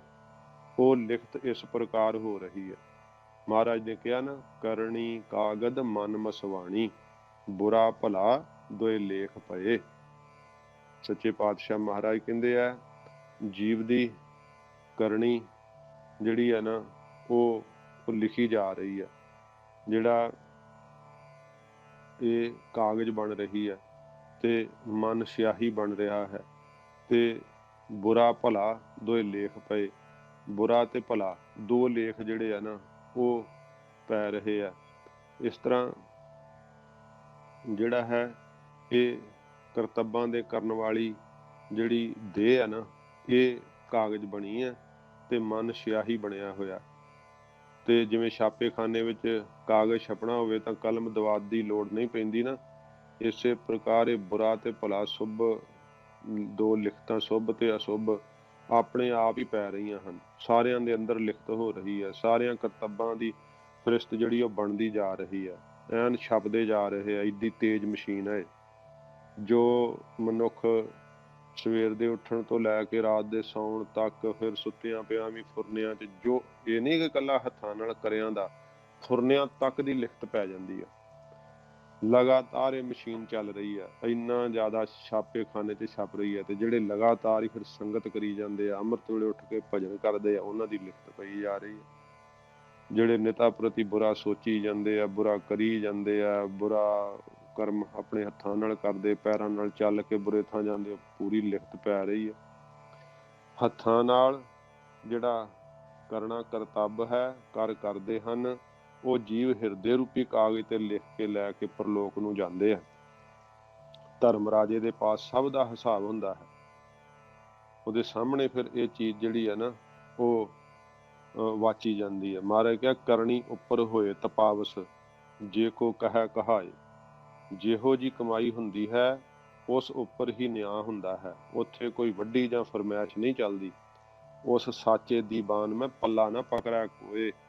उस सच्चे दरगाह दे अंदर, सच्ची कचहरी दे अंदर कोई नहीं पल्ला फड़दा, उत्थे कोई नहीं सहाई हुंदा। जदों जीव इत्थे संसार दे अंदर बड़ियां आप हुदरियां कारवाइयां करदा, हंकार च आके बच्चियां नूं कुटदा, इस्त्री नाल लड़दा, मेरा क्यों नहीं आखे लगदे, मैं कमाई करदा, मैं घर च मोहतबर हां, जां इस्त्री कहे मैं काम करदी हां। घरां च इहो लड़ाइयां हुंदियां ते एक दूसरे नाल खहना लड़ना, ये सारे जीव दे कर्म पै रहे हैं। ते ये फिर जदों जीव शरीर त्यागदा है ते फिर ये उत्ते लिखत जिहड़ी उसदी जांदी है। ते जदों हिसाब किताब हुंदा है उदों फिर जीव बहुत उत्थे रोंदा, बड़ा ज़्यादा, क्योंकि महाराज ने कहा भी उत्थे रोया फिर कुछ नहीं हो सकता, क्योंकि जदों अदालत विच साबित हो जाता। इत्थे अमेरिका विच कहंदे आ भी उन्हां नूं कीता कर्म दी मूवी बना के दिखा दिंदे आ। इसे तरह ही उत्थे सामने करतब कढ के दिखा दिते जांदे आ। ते फिर जीव उत्थे जदों सज़ा मिलण लगदी रोंदा है। धर्म राजा फिर कहंदा भी इत्थे रोण नाल तेरा हुण कुछ नहीं हो सकदा, हुण मैं तैनूं छड्ड नहीं सकदा, क्योंकि मैं भी हुक्म दा बद्धा हां। जे रोना सी ते फिर पूरे गुरु जी दे अगे रोलो। हथ जोड़न वाला थां सी सतसंगत दे विच, उत्थे तूं हंकार च मारिया रहे हो, पैसे दी दौड़ च फसिया रहे हो, संगत कीती नहीं। गोरियां वाले भावें कि चलो गोरे भी संडे नूं सैटरडे नूं चले जांदे आ चर्च दे अंदर, पर साडे धर्म च ते आग्या ना कि दोवें टाइम सतसंगत करो। फिर माया दे कमाउण च ही इन्ना कुशल होया, परलोक दी ग्यात ही कोई नहीं। कहंदे वेलड़ हैगे, दो टाइम संगत करन नूं कहंदे आ। इन्हां नूं कंमकार कोई नहीं हैगा, सुखनी साहिब पढ़न नूं कह दिंदे आ, 2 घंटे च बाणी नहीं संपूर्ण हुंदी है ते एवें मारी जांदे आ, असीं वेले इस तरह दीयां गल्लां करदे इत्थे। ते उत्थे फिर धर्म राजा कहंदा हुण रोण नाल कुछ नहीं होना, जे रोना सी तां फिर पूरे गुरु जी दे अगे रोंदे, तेरे रोण नूं वेख के महाराज बख्श देना सी। हथ जोड़ने सी ते उत्थे सतसंगत विच पूरे गुरु जी दे अगे जोड़ दो ते महाराज तैनूं माफ़ कर दे। उन्हां को ताकत वा माफ़ करन दी, ਉਹ ਵੱਡੇ ਨੇ, परमेश्वर ਸਰੂਪ ने गुरु जी, ਉਹ माफ़ कर सकते, मैं माफ़ नहीं कर सकता, मैं सज़ा सुना सकदा। इस करके महाराज कहते कर करके कर्म जिहो जे जीव कर्म करता है। इसे करके सानू फिर महाराज आग्ञा दी ना, कर्म कर कपाल मफीट शरीर, चंगे कर्म कर, भले कर्म कर, बुरा कर्म ना कदे हथों कर। बुरा जे आ भी जाता ना, महाराज ने कहा नह बिलंब धर्मं बिलंब पापं। जे तेरे मन च धर्म का ख्याल आया ना तो बिलंब देरी ना कर, जे पाप का ख्याल आ गया तो देरी कर दे, देरी कर दे, शायद तेरे सिरों पाप टाली जावे, टाली जावे। उत्ते साखी नहीं सुनाते हुंदे, देखो नह बिलंब धर्म, कहते धर्म का कर्म करन च देरी नहीं करनी चाहिए। ਉਹ ਨਾ ਇੱਕ ਖਜੂਰ ਤੇ ਚੜ ਗਿਆ ਖਜੂਰਾਂ ਖਾਣ ਨੂੰ, ਤੇ ਜਦੋਂ ਬਹੁਤ ਉੱਚੀ ਚੜ ਗਿਆ ਤੇ ਖਜੂਰਾਂ ਤੇ ਖਾ ਲੀਆਂ, ਤੇ ਜਦੋਂ ਥੱਲੇ ਵੇਖਿਆ ਡਰ ਗਿਆ, ਕਹਿੰਦਾ ਉਹ ਮਰ ਜਾਊਂਗਾ ਮੈਂ, ਤੇ ਥੱਲੇ ਡਿੱਗ ਗਿਆ। ਤੇ ਲੱਗਾ ਅਰਦਾਸਾਂ ਕਰਨ, ਕਹਿੰਦਾ ਮਹਾਰਾਜ हे ਪਰਮੇਸ਼ਰ, ਜੇ ਤੂੰ ਮੈਨੂੰ ਇੱਥੋਂ ਸਹੀ ਸਲਾਮਤ ਤਾਰ ਦੇਣਾ ਤੇ ਮੈਂ 100 ਚਾਦਰਾਂ ਤੇਰੇ ਦਰਬਾਰ ਚੜਾਊਂਗਾ। ਹਾਂਜੀ, ਤੇ ਕਰਦਾ ਅਰਦਾਸਾਂ ਜਦੋਂ ਅੱਧ ਕੁ 'ਚ ਆ ਗਿਆ ਨਾ, ਤੇ ਉਹ ਸੋਚਣ ਲੱਗ ਪਿਆ ਵੀ ਮਨ ਐਵੇਂ ਕਾਲਾ ਪੈ ਗਿਆ, 100 ਚਾਦਰ ਤੇ ਬੜੀ ਹੁੰਦੀ ਆ, ਚੱਲ ਮਹਾਰਾਜ 50 ਚੜਾ ਦਾਂਗੇ, ਮੈਨੂੰ ਲਾਹ ਇੱਥੋਂ ਥੱਲੇ ਸੌਖੇ ਤਰੀਕੇ ਨਾਲ। ਤੇ ਫਿਰ ਜਦੋਂ ਹੋਰ ਥੱਲੇ ਆਇਆ, ਕਹਿੰਦਾ ਉਹ 50 ਵੀ ਜ਼ਿਆਦਾ, 25 ਬੜੀਆਂ ਮਹਾਰਾਜ, 25 ਚੜਾਊਂਗਾ। ਜਦੋਂ ਫਿਰ ਥੱਲੇ ਉਤਰ ਆਉਂਦਾ ਵਾ, ਕਹਿੰਦਾ 25 ਚਾਦਰਾਂ ਕੀ ਕਰਨੀਆਂ ਉੱਥੇ, ਮਹਾਰਾਜ 5 ਚੜਾ ਦਿੰਦਾ। ਉਹ ਫਿਰ 5 ਜਦੋਂ ਚੜਾਉਣ ਵਾਸਤੇ ਤੇ ਦੁਕਾਨ ਤੇ ਗਿਆ, ਰੇਟ ਪੁੱਛਿਆ ਚਾਦਰ ਦਾ, ਕਹਿੰਦਾ 5 ਉੱਥੇ ਕੀ ਕਰਨੀ ਹੈ, ਇੱਕ ਬੜੀ ਆ, ਇੰਨੀਆਂ ਮਹਿੰਗੀਆਂ ਚਾਦਰਾਂ। ਇੱਕ ਚਾਦਰ ਲੈ ਕੇ 100 ਤੋਂ ਇੱਕ ਤੇ ਆ ਗਿਆ। ਜਦੋਂ ਇੱਕ ਤੇ ਆ ਗਿਆ ਤੇ ਗਿਆ ਅਰਦਾਸ ਕਰਾਉਣ ਕਿ ਮਹਾਰਾਜਾ ਮੇਰੀ ਚਾਦਰ ਅਰਦਾਸਾ ਕਰ ਦਿਓ। ਉਹ ਅੱਗੋਂ ਭਾਈ ਜੀ ਬਿਜੀ ਸੀਗੇ, ਕਹਿੰਦੇ ਖਲੋ ਜਾ ਕਰਦੇ ਆ ਅਰਦਾਸ।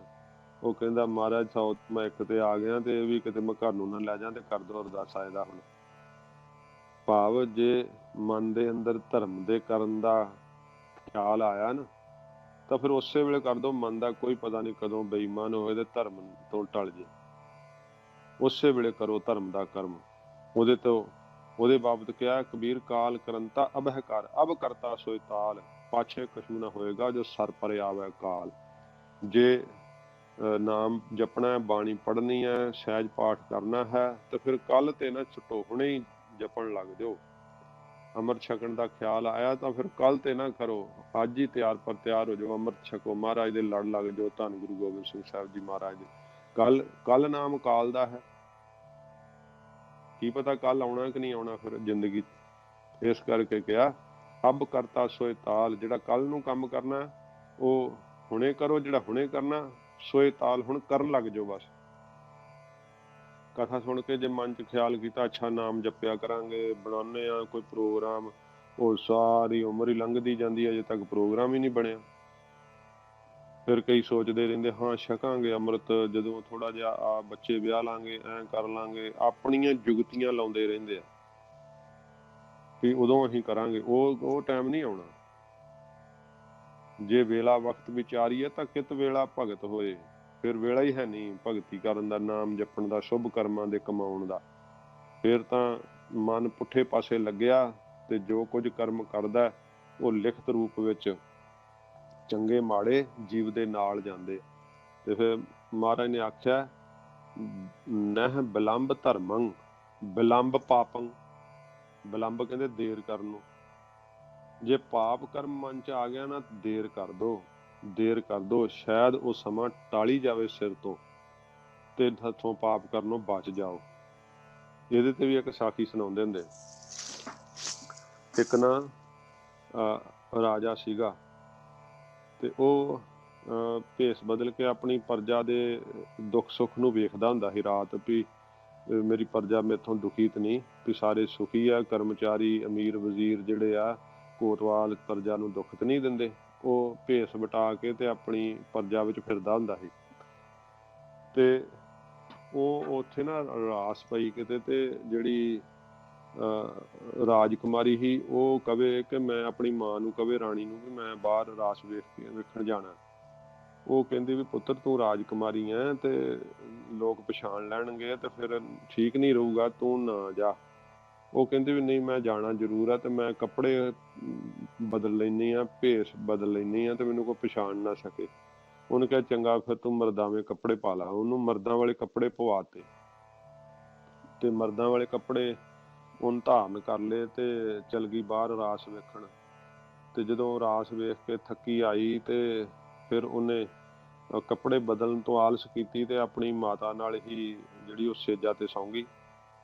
ਤੇ ਜਦੋਂ ਰਾਜਾ ਆਇਆ, ਰਾਜੇ ਨੇ ਵੇਖਿਆ ਕਿ ਮੇਰੀ ਘਰਵਾਲੀ ਦੇ ਨਾਲ ਇਹ ਪਰਾਇਆ ਮਰਦ ਕੌਣ ਸੁੱਤਾ ਵਾ। ਰਾਜੇ ਨੂੰ ਗੁੱਸਾ ਚੜ ਗਿਆ ਵੀ ਰਾਣੀ ਤੇ ਵਿਭਚਾਰਨੀ ਹੈ, ਬੜਾ ਇਹਦਾ ਜੀਵਨ ਮਾੜਾ ਹੈ, ਇਹਨੇ ਧਰਮ ਕਿਉਂ ਹਾਰਿਆ ਆਪਣਾ। ਤੇ ਰਾਜੇ ਨੂੰ ਬਹੁਤ ਗੁੱਸਾ ਆਇਆ। ਰਾਜੇ ਨੇ ਸੋਚਿਆ ਵੀ ਹੁਣੇ ਕਿਰਪਾਨ ਲੈ ਕੇ ਤੇ ਦੋਵਾਂ ਨੂੰ ਵੱਢ ਦਿਆਂ। ਫਿਰ ਰਾਜੇ ਨੇ ਸੋਚਿਆ ਵੀ ਰਾਣੀ ਨੂੰ ਠਾ ਕੇ ਪੁੱਛਾਂ ਤੇ ਸਹੀ ਵੀ ਰਾਣੀ ਤੂੰ ਮੈਨੂੰ ਧੋਖਾ ਕਿਉਂ ਦਿੱਤਾ, ਕਿਉਂ ਤੂੰ ਇੰਨਾ ਬੜਾ ਬੁਰਾ ਕੁਕਰਮ ਕਿਉਂ ਕੀਤਾ, ਤੇ ਹੁਣ ਕਿਹੜੇ ਭੱਜ ਚੱਲੇ ਮੇਰੇ ਕੋਲੋਂ ਇਹ, ਤੇ ਮੈਂ ਰਾਣੀ ਨੂੰ ਠਾ ਕੇ ਪੁੱਛਾਂ ਤੇ ਸਹੀ। ਫਿਰ ਰਾਜੇ ਨੇ ਨਾ ਥੋੜਾ ਧੀਰਜ ਕਰਕੇ ਆਪਣੇ ਪਾਪ ਕਰਮ ਜੋ ਕਰਨ ਲੱਗਾ ਸੀ ਹੱਥੋਂ ਮਾਰਨ ਦਾ, ਉਹ ਟਲ ਗਿਆ ਕਿ ਨਿਆਂ ਤਾਂ ਕਰੀਏ, ਪਹਿਲੋਂ ਵੇਖੀਏ ਤੇ ਸਹੀ, ਪੁੱਛੀਏ ਤੇ ਸਹੀ ਰਾਣੀ ਨੂੰ ਵੀ ਏਦਾਂ ਦਾ ਤੂੰ ਕਿਉਂ ਮਨ ਆਪਣਾ ਗੇਰਿਆ, ਜੀਵਨ ਕਿਉਂ ਡਿੱਗਿਆ। ਤੇ ਰਾਜੇ ਨੇ ਜਦੋਂ ਰਾਣੀ ਨੂੰ ਠਾਇਆ ਤੇ ਕਹਿਣ ਲੱਗਾ ਰਾਣੀ ਤੂੰ ਇਹ ਪਰਾਇਆ ਮਰਦ ਕੌਣ ਆ ਜਿਹੜਾ ਤੇਰੀ ਸੇਜਾ ਤੇ ਨਾਲ ਸੁੱਤਾ ਪਿਆ। ਤੇ ਰਾਣੀ ਤੇ ਸਮੇਂ ਹੱਥ ਜੋੜ ਕੇ ਪਹਿਲੋਂ ਚਰਨਾਂ ਨੂੰ ਨਮਸਕਾਰ ਕੀਤੀ। ਆਖਿਆ ਮਹਾਰਾਜ ਇਹ ਕੋਈ ਪਰਾਇਆ ਮਰਦ ਨਹੀਂ, ਇਹ ਤੇ ਤੁਹਾਡੀ ਧੀ ਆ। ਉਹਨੂੰ ਠਾਇਆ, ਕਹਿੰਦੇ ਉੱਠ ਤੇਰੇ ਪਿਤਾ ਜੀ ਆਏ ਆ ਤੇ ਨਮਸਕਾਰ ਕਰ। ਰਾਜੇ ਨੇ ਜਦੋਂ ਵੇਖਿਆ ਕਿ ਮੇਰੀ ਧੀ ਆ ਤੇ ਮੁਰਦਾਨਵੇਂ ਕੱਪੜੇ ਪਾ ਕੇ ਸੁੱਤੀ ਆ, ਤੇ ਰਾਜੇ ਨੇ ਤੇ ਸਮੇਂ ਬਹੁਤ ਪਰਮੇਸ਼ਰ ਦਾ ਸ਼ੁਕਰਾਨਾ ਕੀਤਾ। ਬੜਾ ਠੰਡਾ ਹੌਕਾ ਲੈ ਕੇ ਕਹਿਣ ਲੱਗਾ ਰਾਣੀ ਮੈਂ ਤਾਂ ਪਾਪ ਕਰ ਲੈਣ ਲੱਗਾ ਸੀ, ਮੈਂ ਤਾਂ ਤੇਰੇ ਚਰਿੱਤਰ ਦੇ ਉੱਤੇ ਦਾਗ ਲਾ ਕੇ ਤੇ ਤੈਨੂੰ ਮਾਰ ਦੇਣ ਲੱਗਾ ਸੀਗਾ, ਤੇ ਆਪਣੀ ਧੀ ਵੀ ਮਾਰ ਬਹਿਣੀ ਸੀ ਮੈਂ। ਤੇ ਉਹ ਸਮਾਂ ਜਿਹੜਾ ਸੀ ਨਾ ਉਹਨੇ ਵਿਲੰਬ ਪਾਪੰਗ, ਜੇ ਪਾਪ ਕਰਨ ਵਿੱਚ ਦੇਰੀ ਲਾਈਏ ਨਾ, ਪਾਪ ਕਰਮ ਮਨ 'ਚ ਖਿਆਲ ਆ ਜੇ ਤੇ ਉਹਦੇ ਵਾਸਤੇ ਦੇਰ ਕਰ ਦਈਏ ਤੇ ਫਿਰ ਸੱਚ ਸਾਹਮਣੇ ਆ ਜਾਂਦਾ, ਪਾਪ ਤੋਂ ਬਚ ਜੀਦਾ, ਟਲ ਜੀਦਾ ਹੈ। ਇਸ ਕਰਕੇ ਮਹਾਰਾਜ ਸੱਚੇ ਪਾਤਸ਼ਾਹ ਜੀ ਨੇ ਇਹ ਵਾਕ ਕਹੇ ਆ, ਨਹ ਵਿਲੰਬ ਧਰਮੰ, ਨਹੀਂ ਦੇਰੀ ਕਰੋ ਧਰਮ ਦੇ ਕਰਮ ਦੇ ਕਰਨ ਵਿੱਚ, ਤੇ ਵਿਲੰਬ ਪਾਪੰ, ਪਾਪ ਕਰਮ ਦਾ ਖਿਆਲ ਆ ਜੇ ਤਾਂ ਦੇਰ ਕਰ ਦਿਓ, ਦੇਰ ਕਰ ਦਿਓ, ਸ਼ਾਇਦ ਟਲ ਜਾਵੇ, ਕਿਉਂਕਿ ਲਿਖ ਲਿਖ ਕੇ ਸਭ ਕੁਝ ਉੱਤੇ ਜਾਣਾ। ਇਸ ਕਰਕੇ ਇੱਕ ਨਾ ਹੋਰ ਮੈਨੂੰ ਬਚਨ ਯਾਦ ਆਇਆ, ਗੁਰੂ ਅਰਜਨ ਦੇਵ ਸੱਚੇ ਪਾਤਸ਼ਾਹ ਜੀ ਮਹਾਰਾਜ ਦੇ ਕੋਲ ਨਾ 2 ਨਗਰਾਂ ਦੇ ਚੌਧਰੀ ਸਰਪੰਚ ਉਹ ਆਏ ਤੇ ਸਤਿਗੁਰੂ ਜੀ ਦੇ ਚਰਨਾਂ 'ਚ ਨਮਸਕਾਰ ਕੀਤੀ। ਤੇ ਜਿਹੜੇ ਸਰਪੰਚ ਚੌਧਰੀ ਹੁੰਦੇ ਇਹਨਾਂ ਦਾ ਕੰਮ ਬੋਲਣ, ਸਭ ਕਿਸੇ ਨੂੰ ਫੜਾਤਾ ਕੋਤਵਾਲੀ 'ਚ, ਕਿਸੇ ਨੂੰ ਛਡਾਤਾ, ਝੂਠ ਬੋਲਣਾ, ਤੇ ਇਹੋ ਕੰਮ ਹੁੰਦੇ ਆ। ਤੇ ਗੁਰੂ ਸਾਹਿਬ ਜੀ ਨੇ ਜਦੋਂ ਉਪਦੇਸ਼ ਦਿੱਤਾ ਉਹਨਾਂ ਨੂੰ, ਮਹਾਰਾਜ ਦੀ ਸਿੱਖੀ ਧਾਰਨ ਕੀਤੀ, ਉਹਨਾਂ ਨੇ ਪ੍ਰਭਾਵਿਤ ਹੋ ਗਏ ਸਤਿਗੁਰੂ ਜੀ ਦੀ ਸੰਗਤ ਕਰਕੇ। ਤੇ ਮਹਾਰਾਜ ਨੇ ਫਿਰ ਬਚਨ ਕੀਤਾ ਵੀ ਝੂਠ ਨਹੀਂ ਬੋਲਣਾ ਅੱਜ ਤੋਂ। ਉਹ ਉੱਠ ਕੇ ਖੜੇ ਹੋ ਗਏ, ਸੱਚੇ ਦਿਲੋਂ ਮਹਾਰਾਜ ਦੇ ਅੱਗੇ ਬੇਨਤੀ ਕੀਤੀ, ਮਹਾਰਾਜ ਬੇਨਤੀ ਹੈ ਸਾਡੀ ਇੱਕ। ਮਹਾਰਾਜ ਕਹਿੰਦੇ ਦੱਸੋ। ਤੇ ਮਹਾਰਾਜ ਸਾਡੇ ਤੋਂ ਝੂਠ ਤੇ ਬੋਲਿਆ ਜਾਂਦਾ ਜੀ, ਅਸੀਂ ਤਾਂ ਮਹਾਰਾਜ ਸਰਪੰਚ ਹੈਗੇ ਆ ਤੇ ਕੀ ਕਰੀਏ ਮਹਾਰਾਜ, ਝੂਠ ਅਸੀਂ ਇਹ ਨਹੀਂ ਛੱਡ ਸਕਦੇ ਤੇ ਇਹ ਸਾਨੂੰ ਮਾਫੀ ਦਿਓ, ਵੀ ਝੂਠ ਨਹੀਂ ਅਸੀਂ ਮਤਲਬ ਵੀ ਛੱਡ ਸਕਦੇ, ਝੂਠ ਬੋਲਣਾ ਸਾਨੂੰ ਪੈਂਦਾ ਹੀ ਆ, ਸਾਡੀ ਮਜਬੂਰੀ ਆ। ਜਿਵੇਂ ਅੱਜ ਕੱਲ੍ਹ ਨਹੀਂ ਕਿਸੇ ਨੂੰ ਕਹੋ ਤੇ ਵੀ ਅੰਮ੍ਰਿਤ ਛਕ ਲਾਂਗੇ, ਬਾਬਾ ਜੀ ਸਾਡਾ ਕੰਮ ਹੀ ਏਦਾਂ ਦਾ, ਝੂਠ ਬੋਲਦੇ ਅਸੀਂ ਤੇ ਅਸੀਂ ਝੂਠ ਬੋਲਣਾ ਨਹੀਂ ਛੱਡ ਸਕਦੇ।